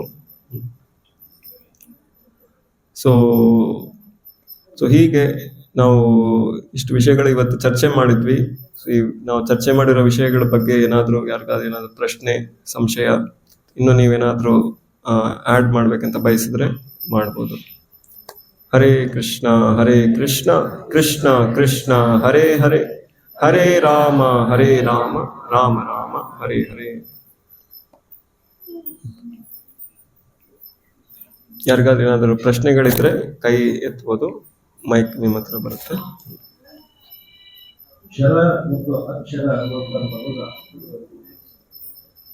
ಕ್ಷರ ಅಂದ್ರೆ ಫ್ಯಾಲ್ಯಬಲ್ ಅಂದ್ರೆ ಅವರು ಈ ಭೌತಿಕ ಈ ತ್ರಿಗುಣಕ್ಕೆ ಒಳಗಾಗ್ತಾರೆ ಅಂತ. ಸೊ ಅಂದ್ರೆ ತ್ರಿಗುಣ ಏನಿದೆ, ಭೌತಿಕ ಗುಣಗಳು, ಸೊ ಸತ್ವಗುಣ, ರಜಗುಣ ಮತ್ತೆ ತಮೋಗುಣ. ಸೊ ಈ ರೀತಿ ಅವರು ಭಗವಂತನ ಮರ್ತೋಗ್ತಾರೆ. ಯಾಕಂದ್ರೆ ಎಲ್ಲಾ ಜೀವಿಗಳು ಭಗವಂತನ ಅಂಶ ಇದ್ದಾರೆ. ಆದ್ರೆ ಕೆಲವರು ಈ ಸಾಕ್ಷಾತ್ಕಾರ ಆಗತ್ತೆ, ನಾನು ಭಗವಂತನ ದಾಸನಿದ್ದೀನಿ, ಭಗವಂತ ಸೇವೆ ಮಾಡ್ಬೇಕು. ಸೊ ಇವ್ರು ಯಾರಿದ್ದಾರೆ, ಇದು ಅಕ್ಷರ ಜೀವಿಗಳು, ಇದರ ಲಕ್ಷಣ. ಸೊ ಆಚಾರ್ಯರು ಯಾರು, ನಾವು ಶ್ರೀಲ ಪ್ರಭುಪಾದರ ಶುದ್ಧ ಭಕ್ತರ ನೋಡ್ತೀವಿ, ಅವರು ಅಕ್ಷರ ಜೀವಿಗಳಿದ್ದಾರೆ. ಅವರು ಈ ಜಗತ್ತಿಗೆ ಬಂದ್ರೂ ಈ ಜಗತ್ತಿನ ಮಾಯೆಗೆ ಪ್ರಭಾವ ಆಗೋದಿಲ್ಲ ಅವ್ರ ಮೇಲೆ. ಸ್ವಯಂ ಭಗವಂತ ಬಂದಾಗ್ಲೂ ಭಗವಂತನ ಮೇಲೇನು ಮಾಯೆಯ ಒಂದು ಪ್ರಭಾವ ಆಗೋದಿಲ್ಲ. ಮತ್ತೆ ಅವರ ಶುದ್ಧ ಭಕ್ತರು, ಶ್ರೀಲ ಪ್ರಭುಪಾದರು, ಈ ರೀತಿ ಮುಂತಾದ ಶುದ್ಧ ಭಕ್ತರು ಬಂದಾಗ್ಲೂ ಅವ್ರ ಮೇಲೆ ಈ ಒಂದು ಅಜ್ಞಾನ ಆಗ್ಲಿ, ಮಾಯೆ ಒಂದು ಶಕ್ತಿಯ ಪ್ರಭಾವ, ಈ ತ್ರಿಗುಣಗಳ ಪ್ರಭಾವ ನಡೆಯೋದಿಲ್ಲ. ಅವರು ಸದಾ ಅವರ ಒಂದು ಶಾಶ್ವತವಾದ ಸ್ಥಿತಿ ತಿಳಿದಿರ್ತಾರೆ. ಅವ್ರಿಗೆ ಅಕ್ಷರ ಜೀವಿಗಳು ಅಂತಾರೆ. ಆದ್ರೆ ಕ್ಷರ ಜೀವಿಗಳು ನಮ್ಮ ತರ ಬದ್ಧಾತ್ಮರು. ಸೊ ನಾವು ಎಲ್ಲರೂ ಅಜ್ಞಾನದಲ್ಲೇ ಹುಟ್ಟುತ್ತೀವಿ. ಸೊ ಒಂದು ತಾಯಿ ಗರ್ಭದಿಂದ ನಾವು ಜನ್ಮ ತಗೋತೀವಿ. ಸೊ ಜನ್ಮ ತಗೊಂಡ ನಂತರ ನಮ್ಗೆ ತಂದೆ ಯಾರಂತನೂ ಗೊತ್ತಿರಲ್ಲ. ಸೊ ತಾಯಿ ನಮ್ಗೆ ತೋರಿಸಿದಾಗ ಇವರೇ ನಿಮ್ ತಂದೆ, ಅವಾಗ್ಲೇ ನಮ್ಗೆ ತಿಳಿದು ಬರೋದು. ಸೊ ಇದು ನಮ್ಮ ಒಂದು ಪರಿಸ್ಥಿತಿ. ಆದ್ರೆ ಭಗವಂತ ನಾವು ನೋಡ್ತೀವಿ, ಅವರು ಜನ್ಮ ತಗೊಂಡಾಗ ಅವರು ತಮ್ಮ ತಂದೆ ತಾಯಿಯ 3 ಜನ್ಮದ ಹಿಂದೆ ಅವರು ಹೇಳಿದ್ರು, ನೀವು ಹಿಂದಿನ ಜನ್ಮದಲ್ಲಿ ಹಿಂಗಿದ್ರಿ, ಅದಕ್ ಮುಂಚೆ ಕೃಷ್ಣಿ ಸುತಪ್ಪ ಆಗಿದ್ರಿ. ಸೊ ಹಂಗೆ. ಸೊ ಈ ರೀತಿ ಯಾರು ಈ ಭವಸಾಗರಕ್ಕೆ ಇಲ್ಲಿ ನಾವು ಜನ್ಮ ತಗೋತೀವಿ, ಮತ್ತೆ ನಮ್ಮ ಒಂದು ನಿಜವಾದ ಸ್ಥಿತಿ ಮರೆತು ನಾವು ಈ ಜಗತ್ತಲ್ಲಿ ಒಬ್ರು ವ್ಯಕ್ತಿ ಅನ್ಕೊಂಡು ನಾವು ನಡೆದಾಡ್ತೀವಿ. ಸೊ ಅವರು ಕ್ಷರ ಜೀವಿಗಳಾಗಿ, ಬದ್ಧ ಜೀವಿಗಳಾಗಿ ನಾವಿದ್ದೀವಿ. ಆದ್ರೆ ಈ ರೀತಿ ಅಕ್ಷರ ಜೀವಿಗಳು ಯಾರು ಶ್ರೀಲ ಪ್ರಭುಪಾದರ ತರ ಭಗವಂತನ ಶುದ್ಧ ಭಕ್ತರಿದ್ದಾರೆ, ಅವರ ಒಂದು ಅನುಗ್ರಹ ಪಡ್ಕೊಂಡ ನಂತರ ನಾವು ಕೂಡ ನಮ್ಮ ಬದ್ಧಾವಸ್ಥೆಯಿಂದ ಮುಕ್ತಾವಸ್ಥೆಗೆ ಹೋಗ್ಬೋದು. ಸೊ ಹೀಗೆ ನಾವು ಪ್ರಾಮಾಣಿಕವಾದ ಗುರುಗಳ ಹತ್ರ ನಾವು ಮಾರ್ಗದರ್ಶನ ಪಡ್ಕೊಂಡಾಗ ಸೊ ನಾವು ನಮ್ಮ ಬದ್ಧಾವಸ್ಥೆಯಿಂದ ಮುಕ್ತಾವಸ್ಥೆಗೆ ಅಕ್ಷರ ಇಂದ ಅಕ್ಷರವಾಗ್ಬೋದು. ಹರೇ ಕೃಷ್ಣ. ಇನ್ನೇನಾದ್ರೂ ಪ್ರಶ್ನೆ, ಸಂಶಯ?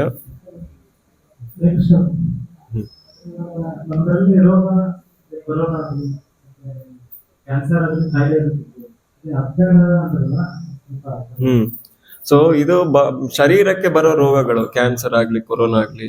ಸೊ ಅಜ್ಞಾನ ಏನಿದೆ, ನಾನು ಆತ್ಮದ ಸ್ತರದಲ್ಲಿ ಹೇಳ್ತಿರೋ ರೋಗ ಅದು. ಸೊ ಈಗ ಶರೀರಕ್ಕೆ ಎಲ್ಲ ರೋಗ ಆಗತ್ತೆ, ಅದು ಕ್ಯಾನ್ಸರ್, ಕೊರೋನಾ ಶರೀರಕ್ಕೆ ಬರೋ ರೋಗ. ಈಗಿನ ಕಾಲ ಇನ್ನು ಮನಸ್ಸಿಗೂ ರೋಗ ಬರುತ್ತೆ, ಕೆಲವರು ಹುಚ್ಚರಾಗ್ಬಿಡ್ತಾರೆ. ಇವಾಗ ಧಾರವಾಡಲ್ಲಿ ಒಂದು ಡಿಮ್ಯಾನ್ಸ್ ಆಸ್ಪತ್ರೆ ಇದೆ, ಮೆಂಟಲ್ ಹಾಸ್ಪಿಟ್ಲ್. ಸೊ ಹುಚ್ಚು ಹಿಡಿದಾಗ ಅವ್ರಿಗೆ ಆ ತರ ಆಸ್ಪತ್ರೆಗೆ ಹೋಗ್ಬೇಕು. ಆದ್ರೆ ಆತ್ಮದ ಅಜ್ಞಾನದಲ್ಲಿದ್ರೆ ಅವ್ರಿಗೆ ನೀವು ಬೇರೆ ಹಾಸ್ಪಿಟ್ಲ್ ಕರ್ಕೊಂಡೋಗಿ ಪ್ರಯೋಜನ ಇಲ್ಲ. ಅವರಿಗೆ ಡಿಮ್ಯಾನ್ಸ್ ಕರ್ಕೊಂಡೋದ್ರೂ ಗೊತ್ತಾಗಲ್ಲ.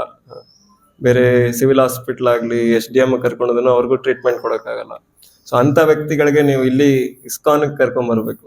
ಆತ್ಮದ ಅಜ್ಞಾನ ರೋಗ ಬಂದಾಗ ಸೊ ಇಲ್ಲಿ ಶ್ರೀಲ ಪ್ರಭುಪಾದರು ಮತ್ತೆ ಇವರ ಒಂದು ಮಾರ್ಗದರ್ಶನದಲ್ಲಿರೋ ಶುದ್ಧ ಭಕ್ತರು ಅವರು ವಿಶೇಷವಾಗಿ ಚಿಕಿತ್ಸೆ ನೀಡ್ತಾರೆ ನಮ್ಗೆ. ಸೊ ಒಂದು ಶ್ರೀಲ ಭಕ್ತಿ ವಿನೋದ್ ಠಾಕೂರರ ಒಂದು ಒಳ್ಳೆ ಗೀತೆ ಇದೆ. ಸೊ ಅದರಲ್ಲಿ ಅವರು ಪ್ರಾರ್ಥನೆ ಮಾಡ್ತಾರೆ, ಭಗವಂತ ಚೈತನ್ಯ ಮಹಾಪ್ರಭು ಈ ಒಂದು ಹರಿನಾಮದ ಔಷಧಿ ತಂದಿದ್ದಾರೆ. ಸೊ ಈ ಹರಿನಾಮದ ಔಷಧಿ ಏನಿದೆ, ಇದು ತಗೊಂಡ್ರೆ ನಮ್ಮ ಈ ಅಜ್ಞಾನದ ರೋಗ ವಾಸಿ ಆಗತ್ತೆ. ಸೊ ಎಲ್ಲರೂ ಹೇಳಿ, ಹರೇ ಕೃಷ್ಣ ಹರೇ ಕೃಷ್ಣ ಕೃಷ್ಣ ಕೃಷ್ಣ ಹರೇ ಹರೇ, ಹರೇ ರಾಮ ರಾಮ ರಾಮ ಹರೇ ಹರೇ. ಸೊ ಇದೇ ಔಷಧಿ. ಸೊ ಈ ಔಷಧಿ ಶ್ರೀಲ ಪ್ರಭುಪಾದರು ನಿಯಮಿತವಾಗಿ ಪ್ರತಿದಿನ 16 ಮಾಲೆ ಜಪ ಮಾಡಿ ಅಂದ್ಬಿಟ್ಟು ಹೇಳಿದ್ದಾರೆ. ಸೊ ಅಷ್ಟು ಔಷಧಿ ನಾವು ತಗೊಂಡ್ರೆ ನಮ್ ರೋಗ ವಾಸಿ ಆಗತ್ತೆ. ಇಲ್ಲ ನಾವು ಇನ್ನು ಕಮ್ಮಿ ಔಷಧಿ ತಗೋತಿದ್ರೆ ಸೊ ರೋಗ ಇನ್ನು ಮತ್ತೆ ರೋಗದಲ್ಲಿ ರೋಗಿಯಾಗೆ ನಾವು ಉಳಿಬೇಕಾಗತ್ತೆ. ಸೊ ಡಾಕ್ಟರ್ ಎಷ್ಟು ತಗೊಳಕ್ ಹೇಳಿದ್ರೆ ಅಷ್ಟು ಔಷಧಿ ತಗೊಂಡ್ರೆ ನಮ್ ರೋಗ ಗುಣ ಆಗತ್ತೆ. ಹರೇ ಕೃಷ್ಣ. ಎಸ್, ಇನ್ನೇನಾದ್ರು ಪ್ರಶ್ನೆ? ಅಂದ್ರೆ ಇಲ್ಲಿಗೆ ಮುಕ್ತಾಯ ಮಾಡೋಣ. ಶ್ರೀಮದ್ ಭಗವದ್ಗೀತಾ ಕಿ ಜಯ, ಶ್ರೀಲ ಪ್ರಭುಪಾದ ಕಿ ಜಯ.